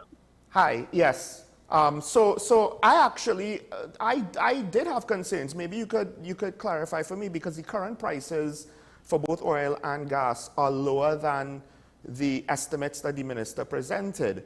But are you saying that the 3.5, it's reasonable enough? We should not necessarily expect it to get too much lower?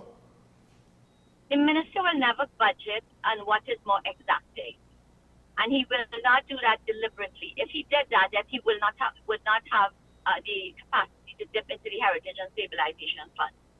He needs the budgeted price to be higher than the actual price by 10% for him to be able to access resources from the agency. So he will always budget higher than. So you and I could speak how much we want about wanting it to be more realistic. It is the way the agency is set up and the space that the minister needs, the comfort that he needs to know if he needs to tap into it, he can.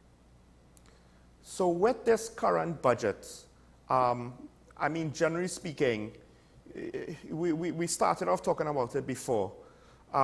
Do you think that this budget realistically gives us any indications of what the way forward is, given the place that we find ourselves in, that they're looking to try to use the sale of CLICO, of government share in CLICO, the sale of the Magdalena, the sale of the refinery. Is that going to bridge the next couple of years? Is that good enough? Well, the minister seems to think that the sale of CLICO is going to help him for the next couple of years. Remember, this government the card that they're playing is that come 2027, they will have cross-border gas coming from Venezuela. Right? They seem to know for fact that this is going to happen. And I mean, you know, for the sake of the country, I really do hope that this does come to pass, because given the current trajectory of the economy, it is the only thing that we have really to depend on going forward. And as the Prime Minister said, the next couple of years till then will be difficult years, because we are going to continue to have a situation where our revenue stream is going to be less than our expenditure.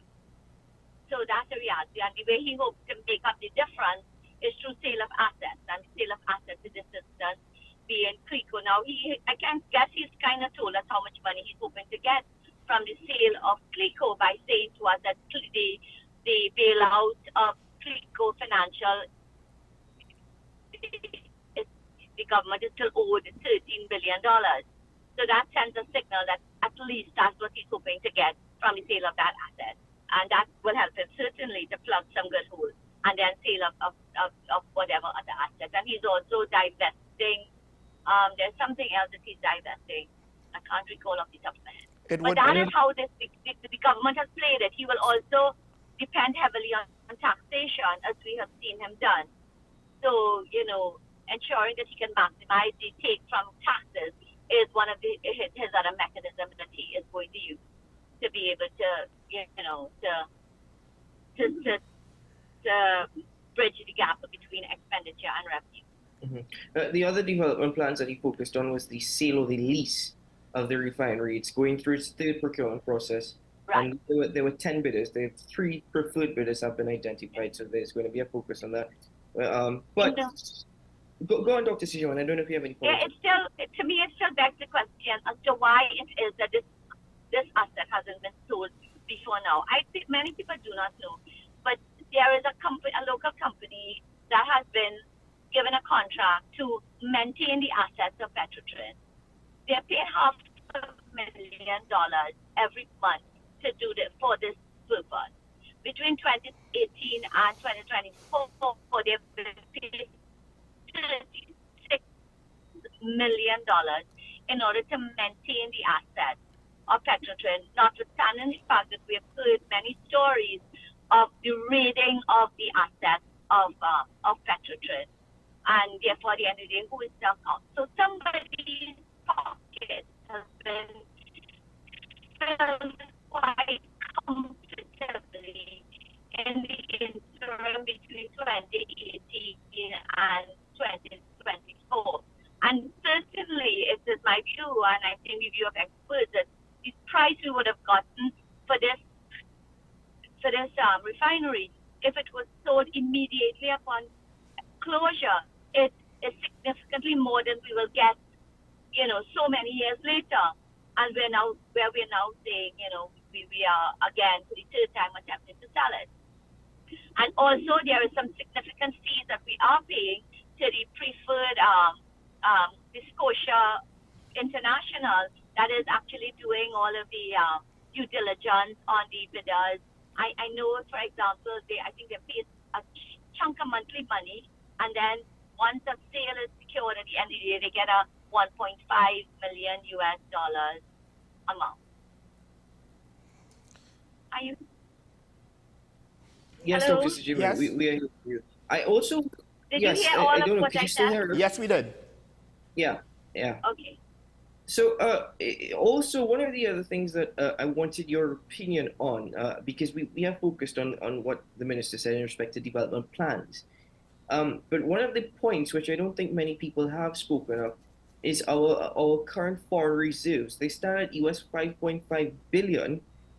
It's according to the minister, that's about 7.7 months of coverage. Is that adequate? Does that remain adequate for Trinidad and Tobago? Well, it is adequate if we are generating on an ongoing basis the revenues, the foreign exchange that we need in order to meet the day-to-day demand for foreign exchange. And at this point in time, we're not. I mean, the central bank over the last few years has had to intervene in the market and pump monies out of its reserve into this. We have seen that the government has shored up the supply of foreign exchange through borrowing in US dollars. So that it is an untenable situation. We see the banks are lowering the amount of US any individual can use on their credit card in any cycle. All of these are the signals that our foreign exchange situation is at best precarious. It is not a stable one. And interestingly, the minister did not give us the data for this fiscal year ending. He didn't tell us and it is still projection, but what he projects the actual expenditure to be versus the budgeted expenditure, or the actual revenue versus the budgeted, and more importantly, the actual revenue from the oil and gas sector versus the budgeted, because that's important for us to know, because that is where most of our foreign exchange comes from. And if that contracted significantly in 2024, where is the assurance that is going to improve in 2025? Dr. Sajuan, the minister did say that food security is a top priority and tourism is a key driver of growth, right? And I just want to ask, given what we've seen in the budget, is there any practical indicators that those statements, they're actually going to implement something to follow up with those statements? No, there isn't, because as I said, this is the 10th time the minister has paid a lot of lip service to the issue of food security. He's done so once again in this budget. So I had an expectation when he came to the allocation that we would have seen an allocation in the vicinity of about over $3 billion. But in fact, it was less than in 2024. So it's 1.1 billion that he allocated to the Ministry of Agriculture. And, you know, the food security is really, really an imperative for any country, for all countries, because we are in a situation where climate change is really wreaking havoc on primary production of food. And in such a situation, you need to engage in agricultural practices that can respond to the challenges of climate change. So open field farming is very, very risky farming. There's an article in the Guardian the day before budget that spoke to, quoted farmers in terms of the kind of losses that they are realizing because in the rainy season they have not gotten the kind of rainfall they need to be able to water their plants. The heat that we are experiencing, we're in the rainy season, I think we might be in Pitcairn, but the heat that we are experiencing, our crops are experiencing it. They're totally confused. And therefore, the agricultural practices have to respond to what is happening with respect to climate change. In the U.S., through the budget, they provide an incentive for farmers to engage in crop cover for their for produce, so that they can be protected from the natural environment, and where they can more control the environment under which they are growing, so that they can realize the kind of output they want. One farmer said he invested $35,000 and in pimentos, I think it was, and only was able to recover $10,000 out of that 35. A farmer can't sustain a loss of $15,000. It means he can't plant the next crop. This is what is very real. And then there is the issue of the food import bill. How can our agricultural sector ever respond to helping us with the food import bill when we just want to give it barely enough money to cover its recurrent expenditure, to pay wages and salaries in the ministry? And we have an food import bill of $7 billion. You were just talking about the forest situation. It is significantly exacerbated by that. When we import food, we use foreign exchange, we use US dollars to pay for it. We're not earning any foreign exchange. Do you, well, go ahead, doctor. No, you go ahead, you are. No, so just, again, the election is What coming I'm up. saying, Okay. what I'm saying is this is your 10th year in office, Minister. The government has been in office for 10 years. It takes on average 10 years for any new sector you start to be on a footing of self-sustainability. Imagine if serious effort had been placed on food security in year one of this administration, where we would be today. But instead, at the end of 10 years, you are now telling us, well, 2025 is going to be the year for focus on food production, and telling us, you're going to focus on cocoa. I think I gave you the stats the last time we spoke on the production of cocoa that moved from 85,000 kilograms in 2022 to 8.5 kilograms in 2023. We used to produce 36,000 tons in the 1930s. We have government policy, government inability to support the agriculture sector has literally destroyed the cocoa industry. And now you're coming and saying next year you have all these great grand plans. You single out cocoa for special attention. You do the same thing with coconuts. Again, coconut was one, according to the review of the economy, declined significantly in 2023. I haven't seen the review of the economy to tell you what has transpired in 2024. But I'm sure it's the same, because we had a major, serious shortage of coconuts in this particular year. We have seen the price of fresh coconuts escalate from, on average, $8 for one to over $10 to $12 for one. This is the reality.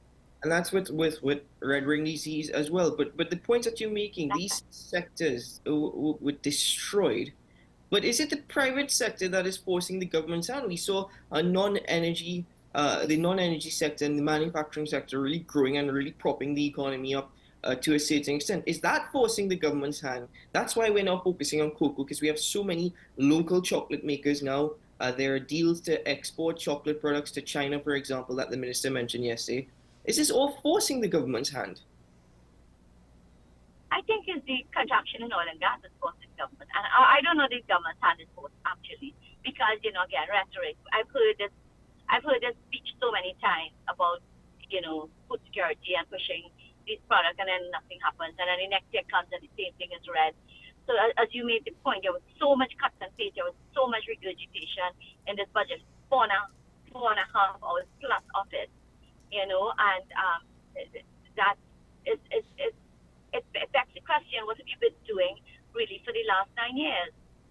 You know, we could talk about tourism in the same way. You know, we have just allowed tourism. We don't even know what is the allocation to the tourism in the ministry. The minister didn't even think it was, even though he mentioned tourism as a major platform for focus, he didn't even think it warranted mentioning how much money he's allocated to the Ministry of Tourism. We're going to now have to go to the details in the estimates to be able to find that out.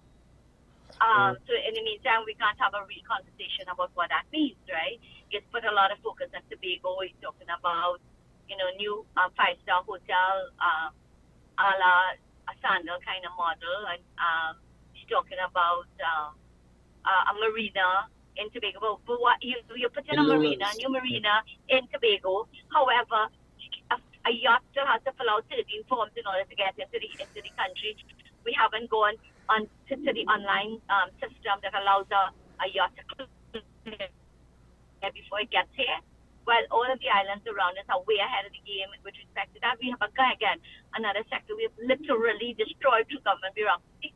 I heard Minister Stuart Young last night saying in 2018 the government approved the moving to one synchronized form. However, you know, 5 years later, it can't be implemented, and he's blaming bureaucracy. But who is in charge of the bureaucracy, Minister? I mean, I worked in the public service. When I worked in the public service, my minister called and said he wants something done at this particular time. We had to get it done. So who is really running the show? You know, in my view, if the minister gives her bureaucrats an instruction that she needs to get something done by a certain time, it needs to get done. Well, Dr. Sajuan, that's all the time we have, unfortunately. I hope that we could continue these conversations at a later date, but thank you for joining us. No worries. You're welcome. Thank you. Take care. All the best. Okay. Bye. All right, folks. Before you go to break, just something to point out. You know, we're speaking about tourism, and the minister said yesterday it's a golden opportunity. Focusing on marketing Trinidad and Tobago. I'm a Trinbagonian, but I still don't know what brand TNT is when we are marketing it to the rest of the world. And I say that in the sense that, yes, you talk about carnival and you talk about food and this and that, but isn't that the same thing that other islands around the Caribbean chain are marketing themselves as? What is brand TNT? What makes brand TNT unique? And that is something I would like to hear more of in respect to tourism. If it is a good opportunity, I want to market it as well. Folks, we have to take a break. When we come back, we'll welcome our next guest. Stay tuned.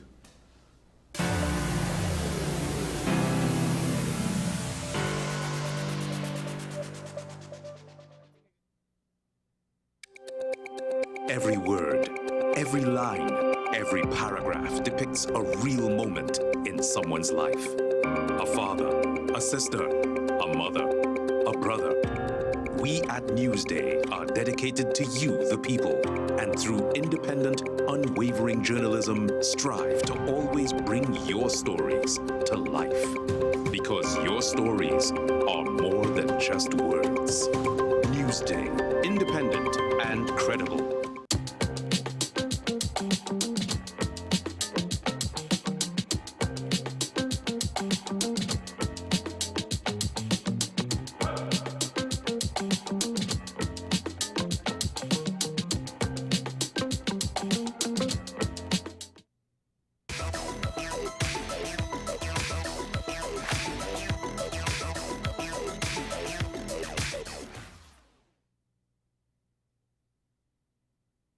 We are tackling the hard-hitting topics, some controversial topics, some topics we sweep under the rug.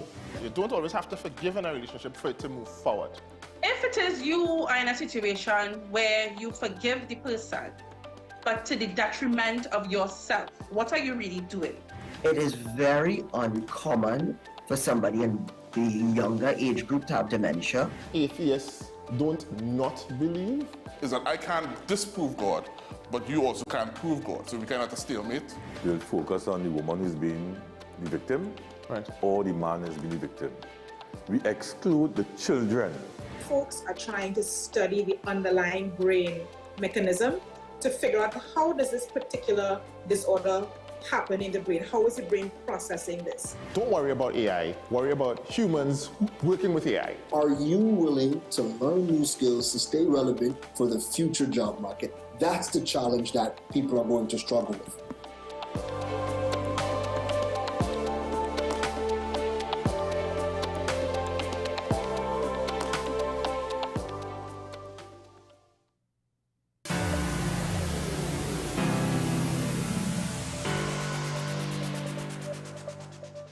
And we're back here on Talking Point on WESN. Keaton Shah, he had to step out for a little bit, but hopefully we'll be able to have him back in the closing segment. But now we've come to the point where we're going to focus on what I would have imagined to be the big thing with the budget, because it's going to be potentially the big thing in the election. And more importantly, in the news right now, it's the most oppressive thing happening to our society. That, of course, is crime. So to speak about that, we have, of course, well, an expert in the field, Mr. Garvin Hira, Commander Garvin Hira. Good morning, sir. Welcome to Talking Point. Hi, morning to the team, and good morning to our audience that is streaming with us this morning. And yes, you're quite correct.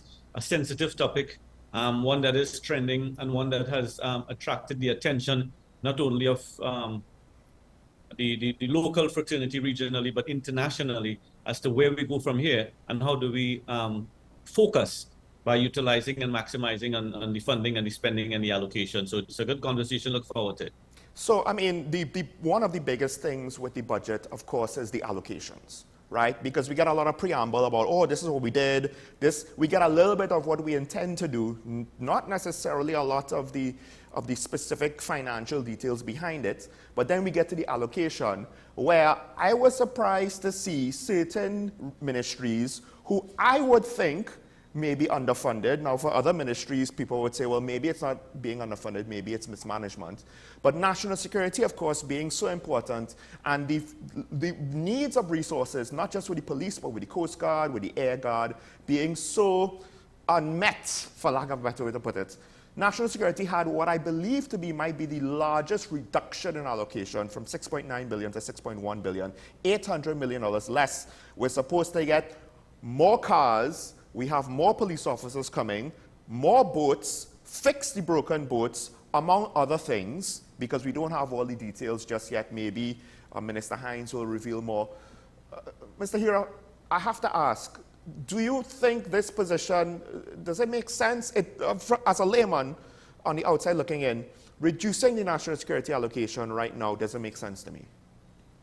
Well, to be quite truthful, we don't know what goes on behind closed doors. We are not aware as to how this allocation was actually broken down and how it's going to be dispersed.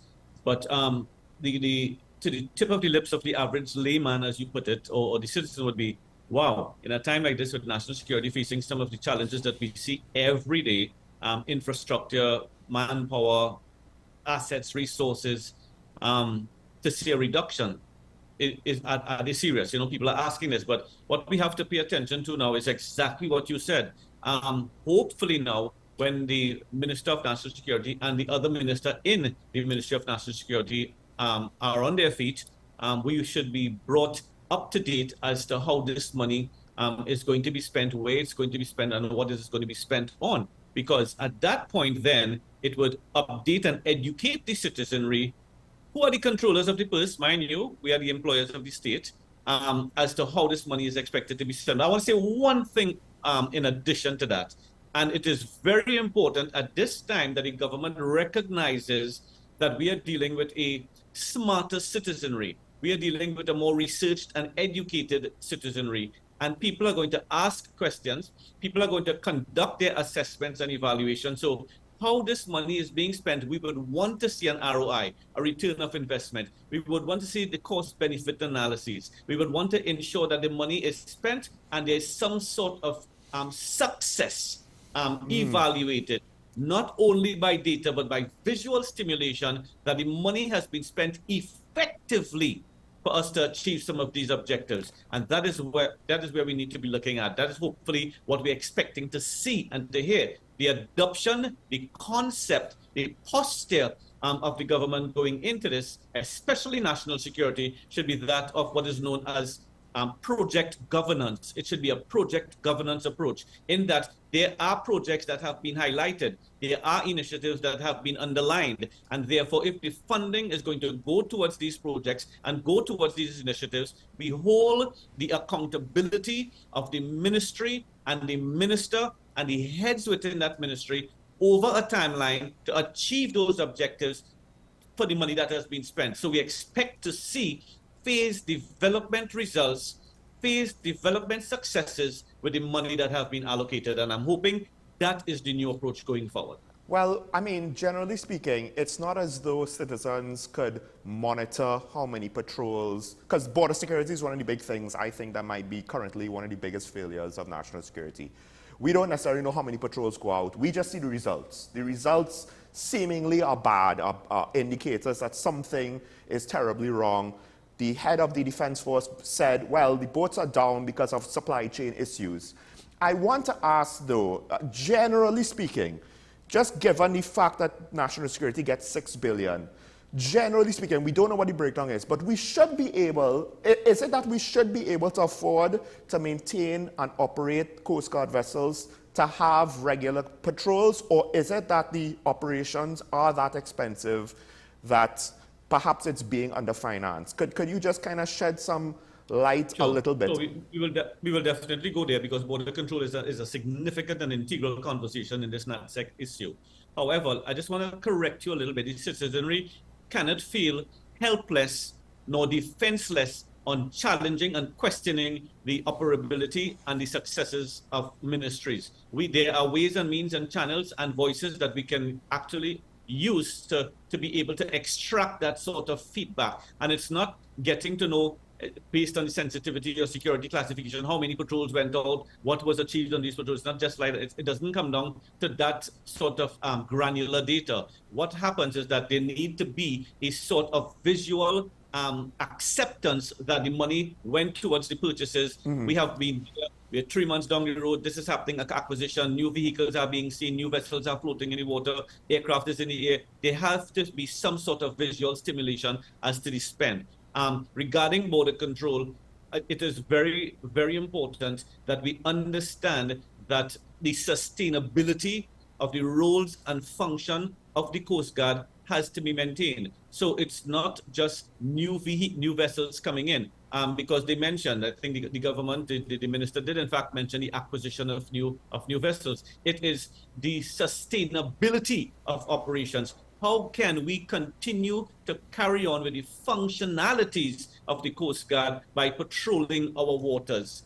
Visually, are we seeing vessels outside there? And if it is that the operability of the Coast Guard has been suspended based on the serviceability of the vessels, then the question needs to be asked, did we have some sort of strategic planning to be able to recognize that vessels are going down, what are going to be replacing them? And if we have one down, what is outside there? Are we twinning our operations? Are we utilizing what we have before us? That type of stuff. Because if it is that we have been suspended, if operations are suspended and there are no vessels in the water, there are no patrols taking place, and the borders are open, then we are defenseless. And we have to understand, if we are left defenseless, then somewhere along the line on the accountability aspect, we didn't do our jobs. And this is what is very, very important. I have a passion for the Defense Force, most of the Coast Guard. I'm umbilically connected. I mean, that was the home ground. That's where my career started. So I understand the challenges for the men and women. And that is something that I said it in another forum that we did not see nor hear with the presentation. Yes, there was an allocation of X amount of $1 billion, and they spoke about various issues, cyber, forensic, immigration. We'll get into all of that. But I'm hoping, I didn't hear it. It wasn't made as a priority item. It has to be made as a priority item. What about the welfare and the morale of the men and women of national security, who we consider our superheroes, who are expected to be out there as our gatekeepers? They have to face the fuel pump the same way. They have to face the grocery shelves. They have to face the sick child in the morning, and the health bills, and the school bills, and the accommodation issue, and housing, for instance, and health issues. These issues for national security are of paramount importance. The welfare and morale of the men and women is as important as it is for the acquisition of new resources. Just based on what you know, do we have enough assets for the Coast Guard to properly patrol our maritime borders? Because my estimation is, of course, it's not just one boat patrolling. You need to have maybe more than one boat patrolling 24 hours. So depending, you know, you have to have some provision to, well, as one group goes, comes back into harbor, another group and another boat goes out. Do we have enough assets? Well, you're asking me a very difficult question. I can speak only as from a subject matter expert. Sure. And what is expected. Now, there's something known as maritime domain awareness. Maritime domain awareness is related to your territorial waters and, of course, the extent of your exclusive economic zone and the area of responsibility for Trinidad and Tobago as an RCC, a rescue coordinating center, which extends all the way up to St. Vincent and all the way going down to San Juan, Puerto Rico, and the islands of the Caribbean. And a search and rescue incident, a maritime incident, Trinidad and Tobago Coast Guard is expected to coordinate and respond. In the event of a natural disaster within the region, we are expected to deploy vessels to respond to situations of that nature. And of course, patrolling our borders with regard to border control management, countering illicit trafficking, countering terrorism, you name it. Those are some of the key front burner responsibilities. I am not aware, I have not been that connected or touching the system of the Coast Guard to know how many vessels we have, what is working and what is not working. What I do know, however, from a maritime domain awareness management issue as for border control, we are supposed to ensure that we have the maritime grid established, and the maritime grid is that sort of navigational grid around the Trinidad and Tobago and our areas of responsibility, and vessels deployed inside of that grid to ensure 24/7 maritime policing. This is what is expected, and therefore we have to ensure now that as we are getting new vessels, hopefully repairing those that are down and getting back into the operationalities of what the Coast Guard's role and functions are, we will be utilizing that maritime grid and ensuring that we have 24/7 coverage of our border and our areas of responsibility, because in tandem to that maritime patrolling and maritime policing is air support. And I was also privy that there is going to be the acquisition of new aircraft for surveillance and for search and rescue and that type of stuff. What I did not hear, which is very important, because you open the conversation about the importance of crime. I endorse that by advising regionally and internationally people looking in to see what are we going to do with this crime situation? What are we going to do with the national security issue and crime spiraling out of control? And therefore, air law enforcement plays a very important role to the deterrence, to the detection, and most importantly, the tactical operations for law enforcement. But I heard nothing about air law enforcement. It seems somewhere along the line, we've pushed that aside and we don't see it necessary for us to be equipped with helicopters to aid on the ground operation, air-to-ground coverage, unseen commander from the air, filtering situational awareness, so vehicles responding to a crime scene are aware of what is taking place, and using the helicopters as a deterrent with the nights and doing the night patrols, or even utilizing it within the territorial theater of operations. We're not hearing that. So all we heard was acquisition of search and rescue aircraft towards border control and search and rescue on the Coast Guard and of course the Air Guard. Good. I'm not denouncing that. I'm saying if we are in the conversation of air support, we should have paid some attention to air law enforcement, because we've left our skies empty, and the situation with crime on the ground could very well be a result of the fact that we don't have coverage.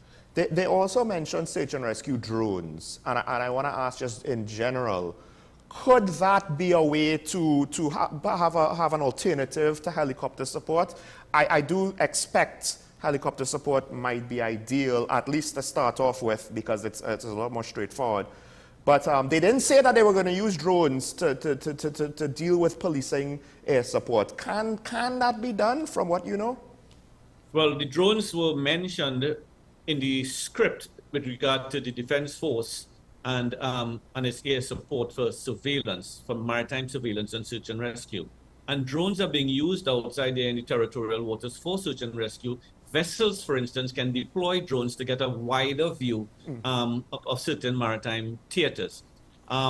That's different to utilizing drones in law enforcement to cover certain areas, hotspots, patrols, capturing information, be it night or day, so that in your situational room, you can have an unseen sort of eye in the sky that gives you that. Surveillance, don't lose the term of that word. Surveillance, which means covering, watching, bringing information in. The helicopters is a tactical tool where you can intercept a car chase. You can follow bandits that just robbed a mini-mart. You can actually deploy tactical officers in hard-to-reach areas to get to men who might be fleeing from the police. You can stop vehicles. You can actually do the coverage, and air support can be your tactical support. You can't put men on a drone and arm them. You could put men on a helicopter and arm them as tactical officers to give support and muscle to a crime scene operation. This is what I'm saying. The helicopters are also very, very useful with regard to that inshore border control, chasing vessels who might be filled with contraband, drugs, human trafficking, that type of stuff. I'm saying the drone can capture the information, but it does not provide a response capability.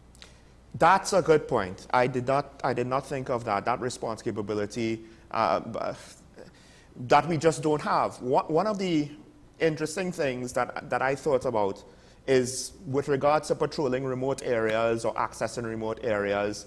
I guess one of the questions people have is with regards to the regiment, their role in our national security apparatus. Now, obviously, a lot of people say they want the soldiers to help the police. I'm not entirely sure if that's the best use of soldiers, whereas we have a lot of rural ground. The northern range is mountainous and heavily forested.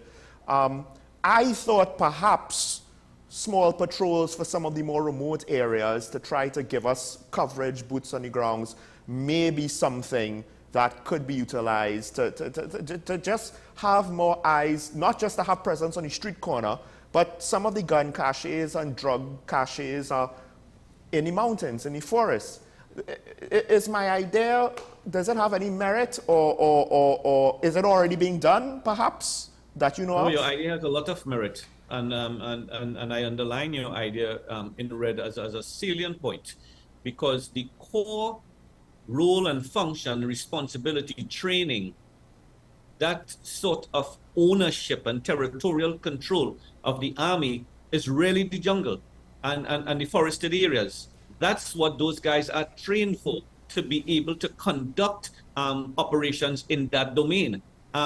We have diluted that to some extent, and from the point of even graduation, what we know as passing out, young soldiers are thrown on the streets to accompany police officers in joint patrols. Why? Because we want to have that added muscle, boots on the ground, just as you said it. The visual of joint army police patrols to give that sort of credence to the tactical patrols that are out there. I'm not saying that is not needed, but I'm saying we need to also hold on to the fundamentals of the defense force. Coast Guard, Maritime, Air Guard, Sky, Air, and of course the Army in the forested areas, patrolling the forested areas. You're quite correct. They have cache of weapons hidden inside of there.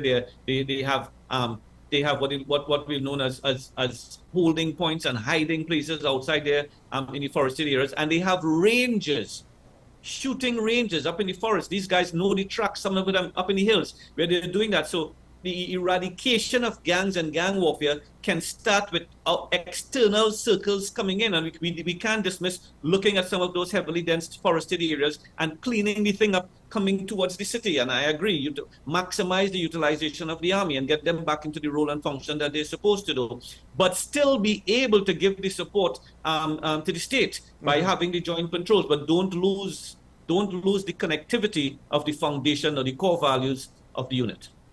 Now, given the challenges that we have, is now the time where perhaps we really need to ask for more assistance with maritime patrols, with intelligence, to be more interconnected? We have a unique situation with regards to the vulnerability of our maritime borders to a man with a pirogue.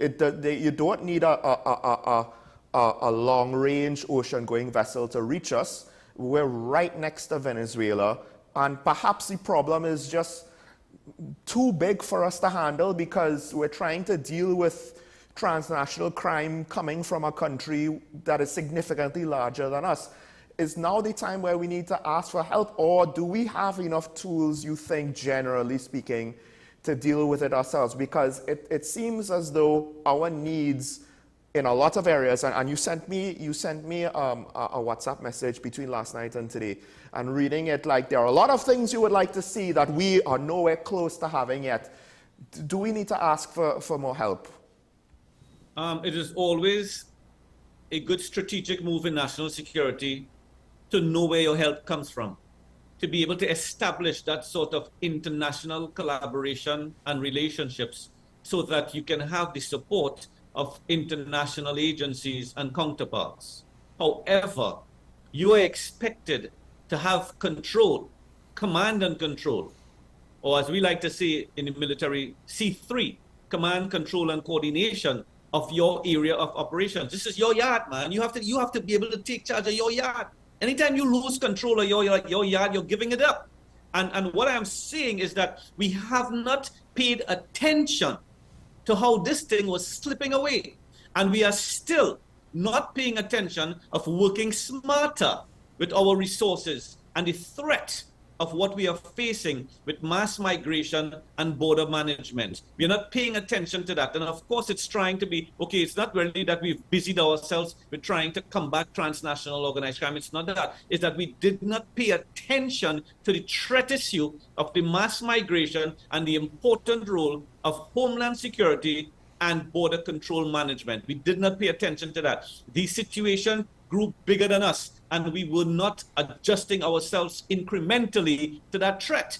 And that is the whole issue. Hence the reason we are talking about additional vessels. But we knew we had none working.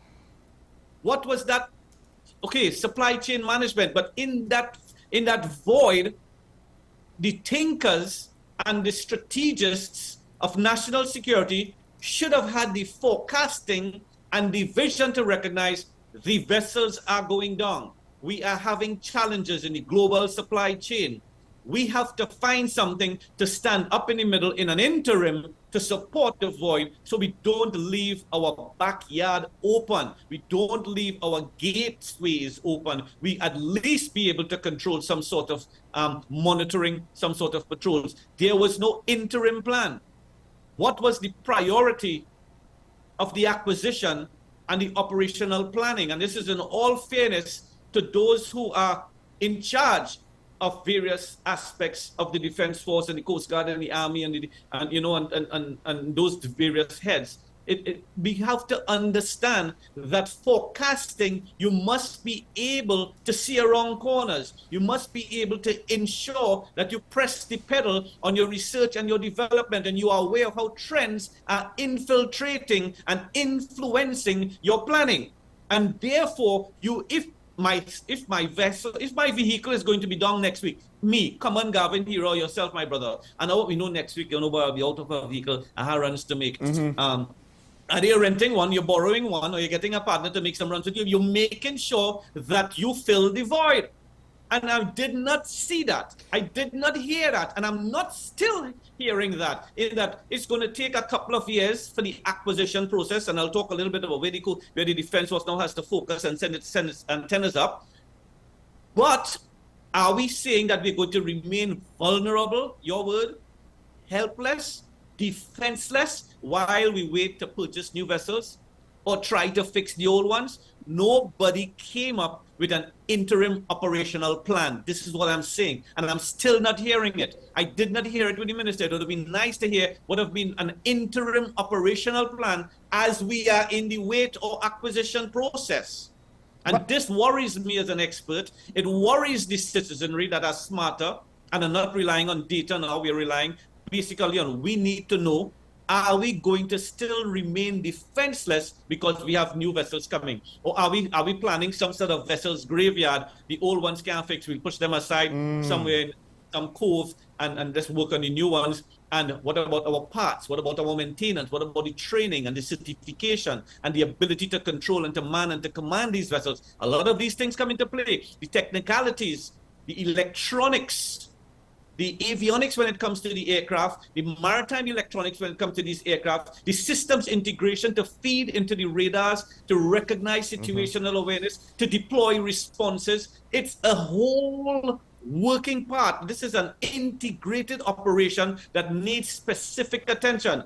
I did not hear that. And I'm hoping when the ministers speak, or maybe they'll have heads of security speaking to say how they are intending now to reduce crime based on the acquisition and the allocations, we hear some of these operational planning so that the citizenry can be satisfied that we're not defenseless. Well, that's the thing there, because what you said, you know, the situation grew bigger than us. Not only, of course, we're seeing not just more guns, but we're seeing bigger guns. Not just pistols, but now automatic rifles. Not just, well, we're killing gangsters, but gangsters are killing gangsters. The family member of the gangster next to the gangster. The random person on the streets in the bar next to the gangster. And who knows what else. Children are being killed, old people are being killed. Yeah, even a deputy commissioner of prisons, somebody took a pot shot at him. Luckily not with a rifle because his daughter was in the line of fire. So luckily that did not happen. We're falling behind. Is this a case where it seems as though the people in charge, this is an old adage, I think, from World War I. They're looking to fight the last war. They're trying to use the tools of the last war, or in this case, they're trying to use, well, this is what's always worked for national security. Even though, as you pointed out, well, the signs are there. The murder rate is going up incrementally year upon year upon year, basically. And now they're using bigger guns. We have more cybersecurity threats. That's one of the other issues that you've spoken on in the past in the national conversations. Is it that the leadership is just too stuck in their ways and they are not capable or they are unwilling, or at least this is from the outside looking in, of course, to innovate anything new? Yeah, and I think this is a good question. And honestly, I would like to see out-of-the-box thinking. I would like to see us trying new things. And not the same old. We are just replaying same old. We are now facing a more sophisticated criminal. Yes, the minister spoke about cybersecurity and some cybersecurity infrastructure and development. We also have to understand cybersecurity is a mindset, not an upgrade of resources. It is not getting new systems. It's a mindset. Cybersecurity is a mindset. It's a vigilance that we now have to be practicing.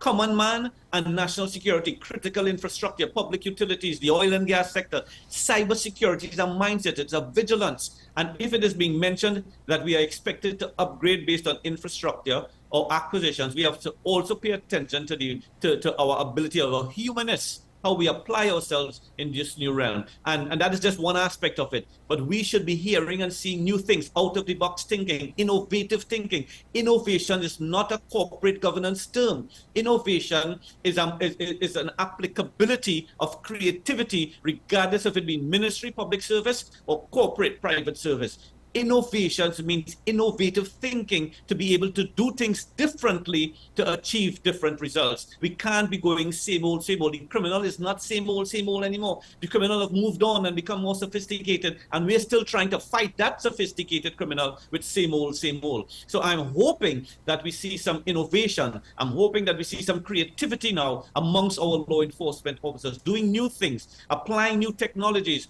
creating opportunities for the eradication. Let's just deal with gangs and gang warfare. These young men are smart criminals. Don't underestimate this young man in the rubber slippers and the pants falling below his waist, that he's just a gangster with an AR-15 or a gangster on his side. These guys are smart and they are thinkers and they are innovators.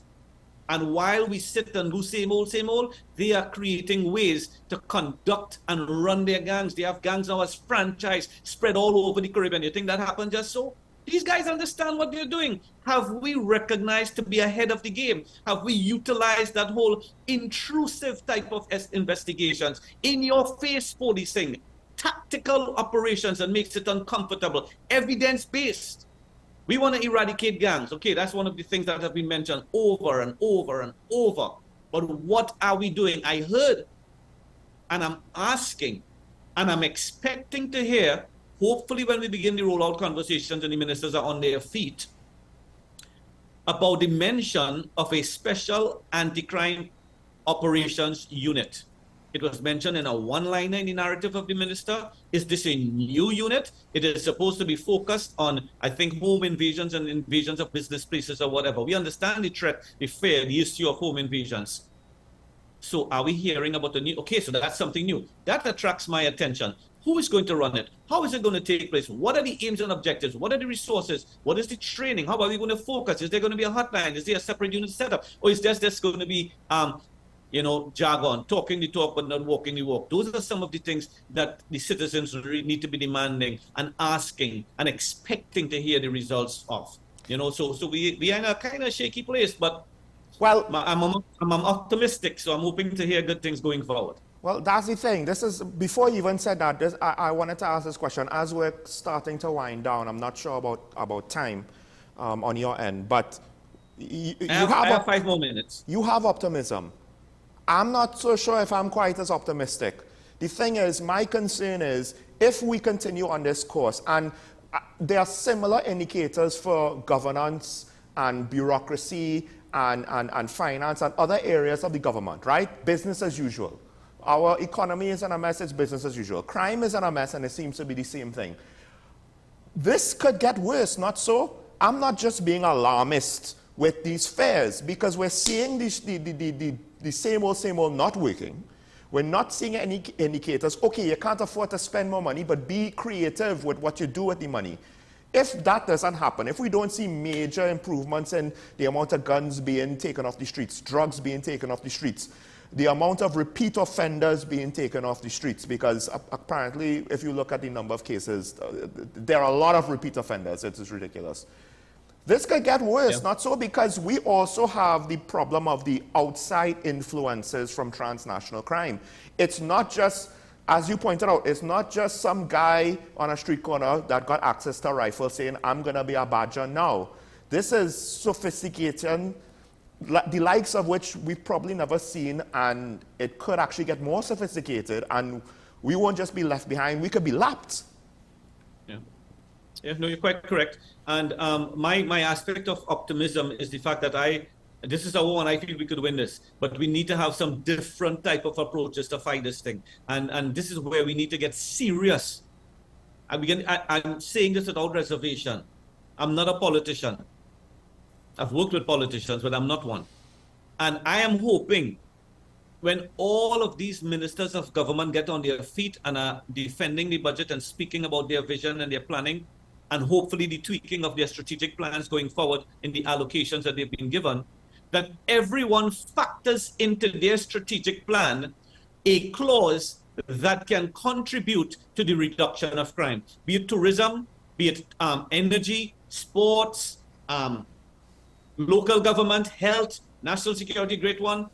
All of the ministries of government should factor into their strategy from this fiscal review going forward a clause that will contribute towards the reduction in crime. It's an interministerial whole of government approach. I start with that.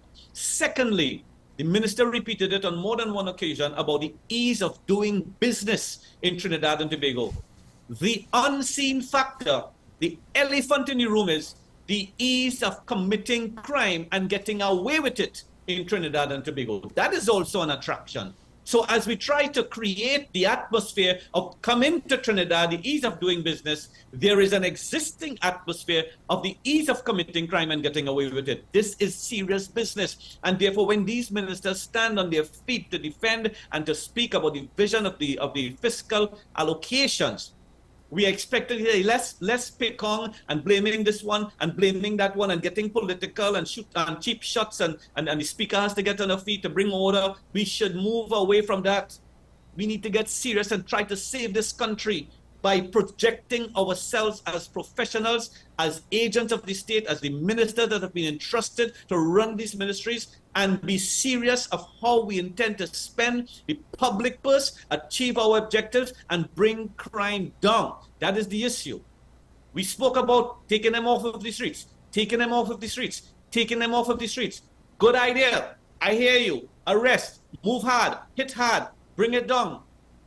where are we going to put them? The only thing we spoke about prisons was rehab programs to reduce recidivism, and we talked about the electronic monitoring.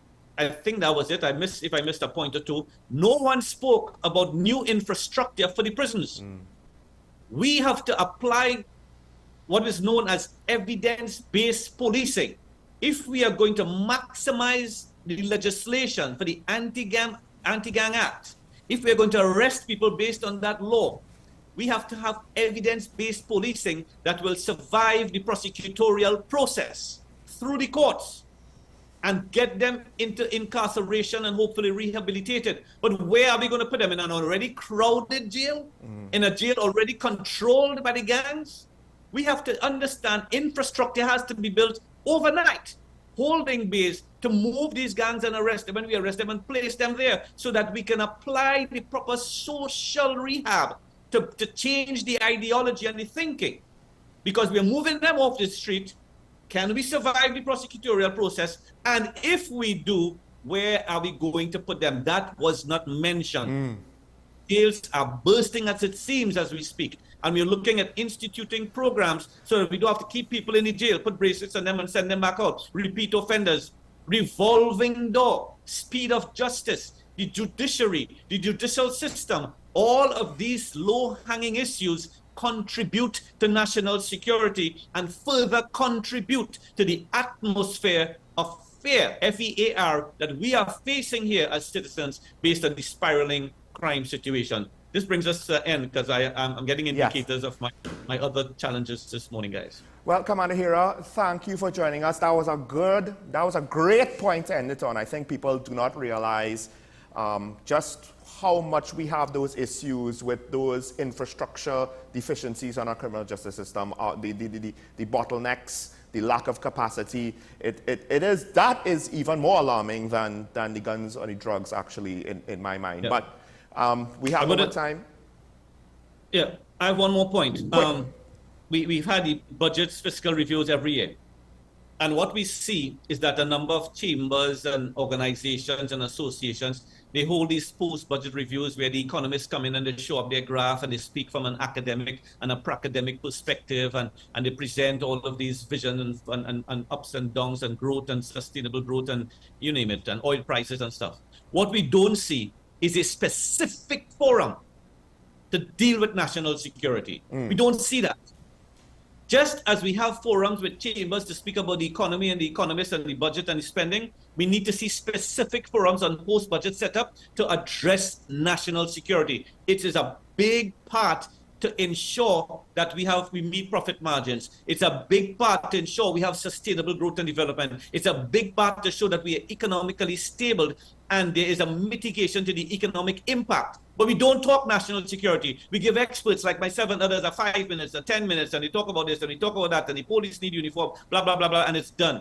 We need to see a focused panel, a focused sort of attention and conversation on crime and national security. Because if that is not grounded, if those fences are not strengthened, we cannot have sustainable growth. We cannot have issues with our energy and infrastructure out there in the Gulf. We cannot afford to have foreign investors coming because you know what? It's an unsafe country. So safety should come first. And I strongly advocate the same way that whoever is in charge right now, calling the shots, giving attention to the economists and the panels, good. We are happy with that. And the chambers are spending a lot of money at the Hyatts here, there, and wherever. Spend some money and focus on national security conversations and get the right people in the room. Because if we can't fix national security, we will always be in a need and we will be spiraling out of control, a nation under need. Well, maybe we need a national chamber or a think tank on national security. But we do. Commander Hira, with that said, thank you for joining me once again. It was a pleasure. It has always been a pleasure. Have a good one, guys. Same to you, sir. Folks, we'll take a break. When we come back, we'll bring back in the star of the show, Ms. Keaton Shaw. Stay tuned.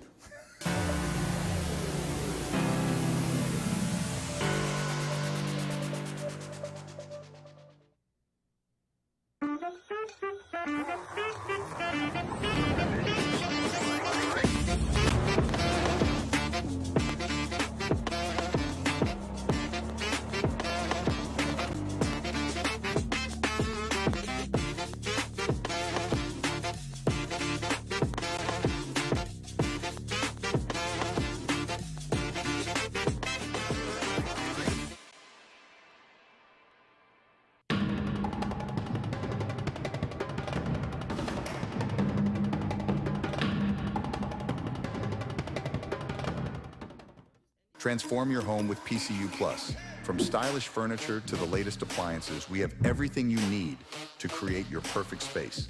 At PCU Plus, we offer fair prices and affordable financing options that are cheaper than hire purchase agreements.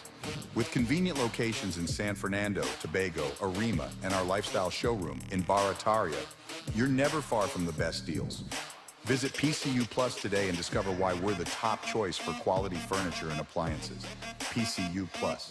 Quality you trust, prices you'll love. Visit one of our locations or find us online to start transforming your home today.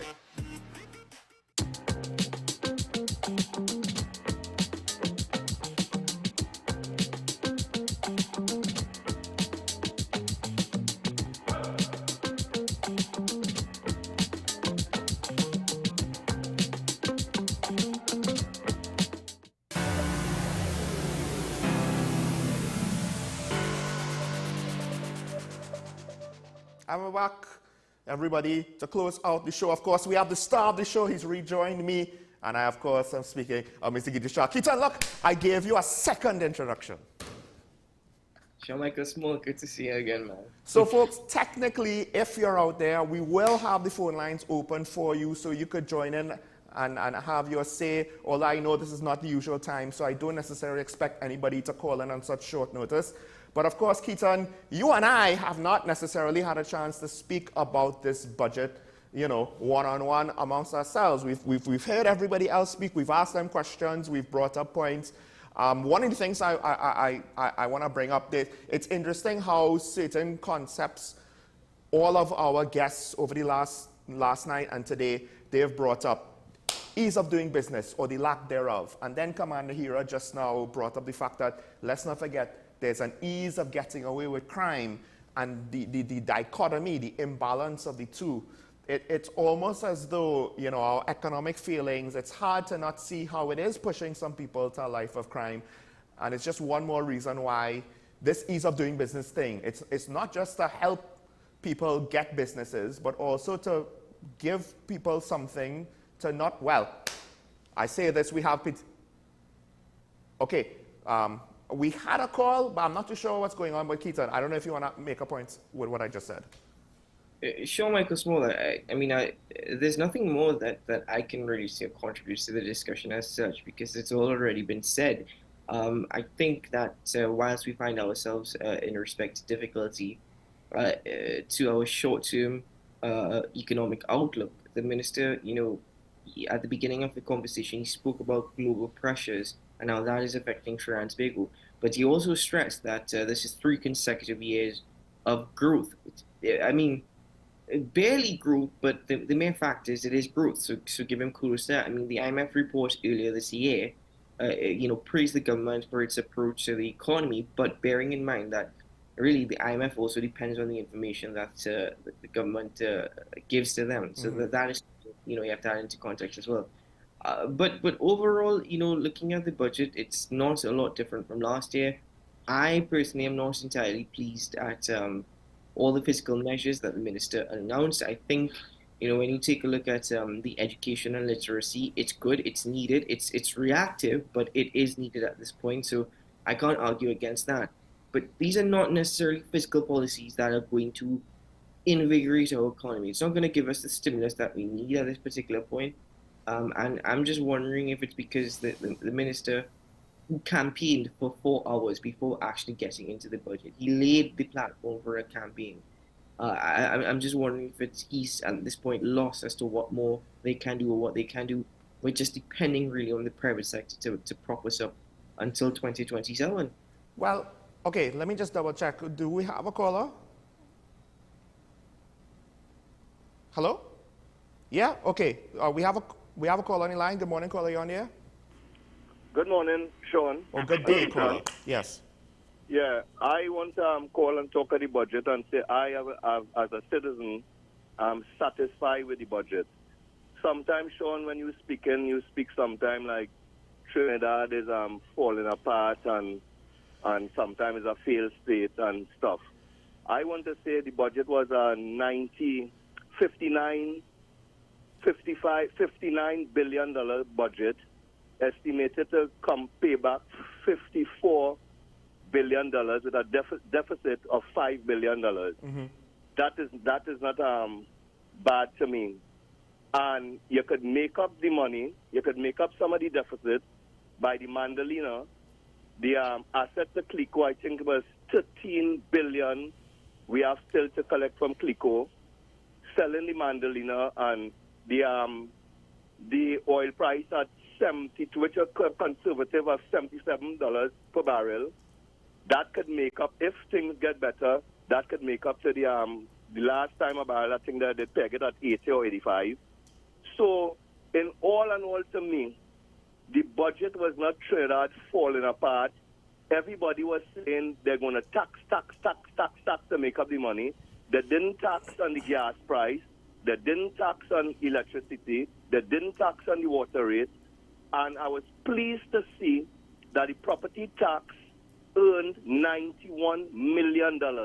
And that just a drop of what the people paid. You could imagine if, probably I'll give a rough estimate of people, 80% of the people pay the property tax. You could imagine the kind of money will come in from property tax. So the same complaint what people is complaining about the roads and the garbage and this to help pay all this stuff from the government. So in a nutshell, to me, the budget was satisfactory. Have a nice day, guys. Thank you, caller. I will say this. There is a little bit of silver lining that even I would say. First of all, I did not necessarily have the same outlook, but Dr. Sajuan was found that the estimates to be reasonable.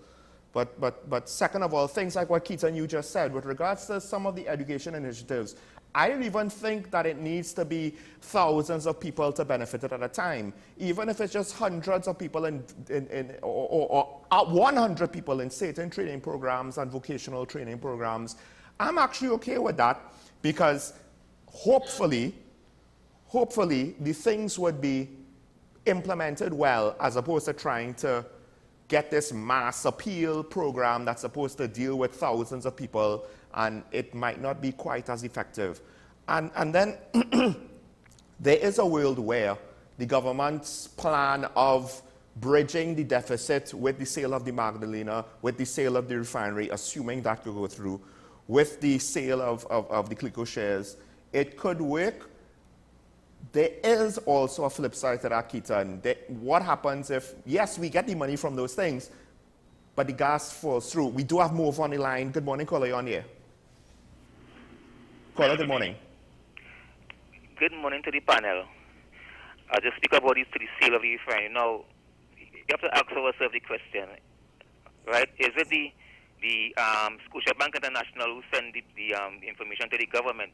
We need to know if the government further vet what was sent from Scotiabank and then they come up with the final tree.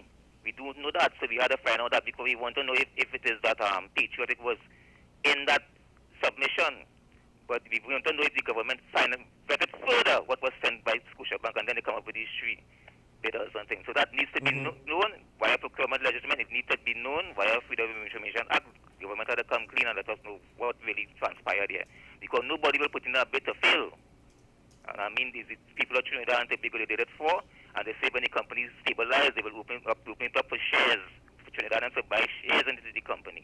You know, and I find it to be strange that Patriotic haven't made it, they qualified, they haven't made it. It's kind of strange, because in the past, the government said one thing and then they see it turn out to be something else. So we had to find out that. We need to know that. Thank you very much. Thank you, caller. Yeah, I could agree with that. More transparency, right?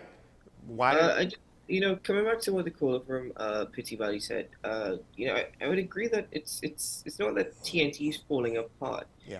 The thing is, we're not being propped up. You have to understand that we're not necessarily falling apart, but we're very much stagnant, and that will lead to a downfall. So you know, put it into context as well. The $13 billion that is owed to the government for Clico and the sale of the Clico, and even with respect to Magdalena, well, from Pity Valley, it's not necessarily guaranteed that the government is going to get a sale for Magdalena, but they still have to put out money. They still have to put out money. So, if anything, that's adding to the deficit. And where am I getting the $5 billion to actually finance this deficit? Does it mean it's going for more government borrowing? Yep. You know, and add that to a debt to GDP ratio. So, You know, I know that you're saying it's everybody has their opinion. I'm glad you put a positive outlook on it, but again, you have to add it into context, and I don't think we're being fair if we do not add it into context. Even with the caller from Mova just now with your questions, you know, the last thing I heard from the procurement authority was that they were advising the government, but the government has now identified these three preferred bidders based off of you know, the information they received from Scotia Investments USA. And I would hope that they do their due diligence, because one of the companies is from Transbigo, that's Chromium Technologies. There's one from the United States and one from Nigeria. So we'll see. We have Shagonas on the line. Good morning, caller. You're on there. Good morning. Morning, Professor. Morning. This budget is the greatest joke I have seen. Don't seem to understand what a budget is. The minister going talking about all the things he have done, but he haven't critically examined it to show you how to improve it. What make it worse, I missed most of the budget. I just read it this morning. And I came in last night. I heard people talking, not on your station, on another station, and they make some of the nonsensical statements about property tax. One of them said property tax is not a progressive tax. Property tax is one of the most progressive tax because it hits the rich harder than the poor. And the next one says that it's a fictional tax because it brings on rental value and what it is, and he don't know how the value. I went up and I showed on your program and explained to you all details of it. And it's not a fictional tax. In fact, it's one of the best taxes because if you know anything about taxation, property tax was the second tax invented. And it was on all the property owned. The modern thing now for the best country is they put it on the accommodation or real property. And the reason for it is that research have shown that it's the people with the greater ability to pay who own real estate. Any questions? No. Strike those up. You don't agree with nothing? No, I agree with that. I don't understand how they could call property tax to be not a progressive tax. And it seems as though they're looking at the specific implementation and not the concept of property tax on a whole. I think the professor might have cut off. One could only assume that. Because, but I just think I find it amazing that you know, the minister speaks about reducing VAT from 15% to 12%. He was touting that. Didn't that happen years ago? I know, but he was touting that yesterday. But then, you know, he's speaking about property tax as well. So, you know, But, Keaton, how long ago was it? Because it was so long ago, I can't remember.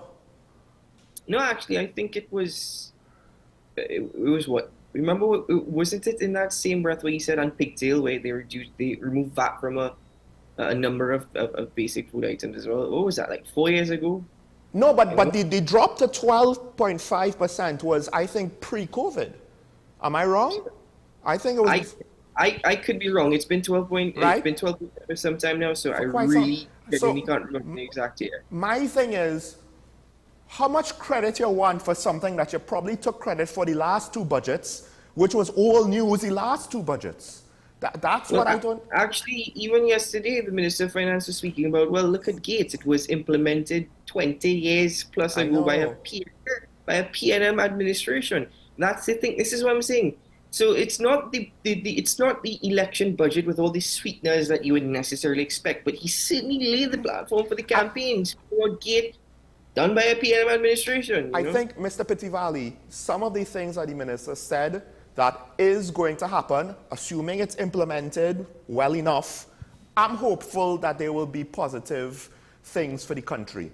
But why bring up stuff that was done, not even in this administration, but a previous administration? But I want to go back to just property value. Because when you want to do property tax, the professor is right. It's not as though rental value, yes, it's subjective, but property values are subjective. What is the cost to manufacture a plot of land? It's all based on demand and supply. Yes, if you build a house, right, you could put up a price on the construction of the house. But to some extent, the value is going to be tied to the land. The land is a location. The land is desirability. There's going to be subjectivity there, no matter if you use property value, rental value, what have you. Again, I do wonder if people need to understand the difference between analyzing a specific implementation of a concept versus the actual concept itself. Because to some extent, that's the thing with the budget, right? And how the Ministry of Finance operates. Not every concept that they propose is bad. It's just over time, the implementation sometimes is good. Maybe too often, let me put it that way, it's not so hot. Would you agree with that, Keaton? You see, you can gather some sort of steam and see who rivalry by a lot that was presented and a lot that was put forward. And again, I think that the fiscal policies, I think the first four, yeah, that's something that you would say it's hard, it's great, but again, just bearing in mind, it's needed, it's necessary at this point in time. We can't ignore that because it ties in also, Sean Michael Small, to labor force participation rate. The number of people entering the workforce are declining, and that's for a number of reasons, inclusive of a brain drain of which we are experiencing, but also the mere fact that people are not getting their basic education. They're not necessarily passing. So those fiscal measures are necessary, and I think it's good. But you cannot come and campaign to me and tell me of things that you've done in the last 10 years when at the end of the day, right now, I still get the impression that you sitting in Parliament still seem to be completely out of touch with reality that the majority of our population are facing. So I'm waiting. I always try to be optimistic as best as possible, which is why I say that TNT is not necessarily falling apart, but we're stagnant. We are very much stagnant. We're not getting anywhere. I'm trying to be positive. There will be people that agree with me because people are saying that we're on our way to becoming Haiti. So, well, I think at the end of the day, that's the problem with economics. If you're stagnant, that's kind of bad. If you're stagnant, that's not a good sign. You need to be growing. I can't wait until 2027 and hope that in the second quarter of 2027. That's the key. I can't wait until that. You can't tell me we're going to be a couple of more difficult years. I can't wait. If you are waiting until 2027, it means that you have absolutely no clue. You are lost.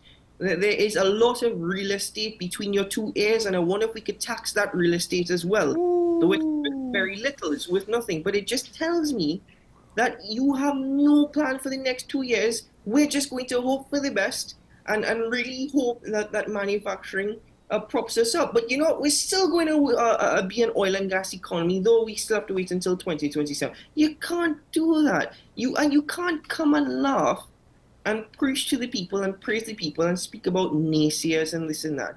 You think that the budget affects the Minister of Finance's pocket? You really think it affects his pocket? You think it affects any of those ministers' pockets? At the end of the day, none of them had to use coal pot, right? Well, Keaton, I think you're right, because at the end of the day, look, the minister has had how much long of a political career governing the country with multiple administrations, and he apparently never visited Boko once. Just saying. Listen. Just saying.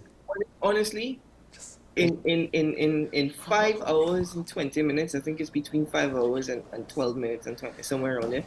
To me, that was funny. It was very funny. And to a great extent, it shows that, hold on, I really have kind of out of touch. But it's minor. It's minor as compared to all the other stuff that he put forward. Really is minor. Hey, listen, somebody needs to tell the staffer that wrote that part of the budget, give your boss a heads up on if he could pronounce Buku or not. I'm just saying. With that said, we're out of time, Keaton. We're out of time. I'll just remind people again to remember your allegiance to our twin island republic and to stay safe out there. Keaton, star of the show. Close us out. Star of the show? Yeah! You mean guest star? Well, thanks very much to Sean Michael Small. We're going to have an interesting weekend and an interesting couple of years ahead. Fingers crossed until the second quarter of 2027. Hopefully, we could still enjoy some peanut butter and bread until then. Yes, things are very, very difficult, but we can still try and make it better. Today is a good day to have a good day. The sun is shining bright. Enjoy it as best as you can. Bye-bye.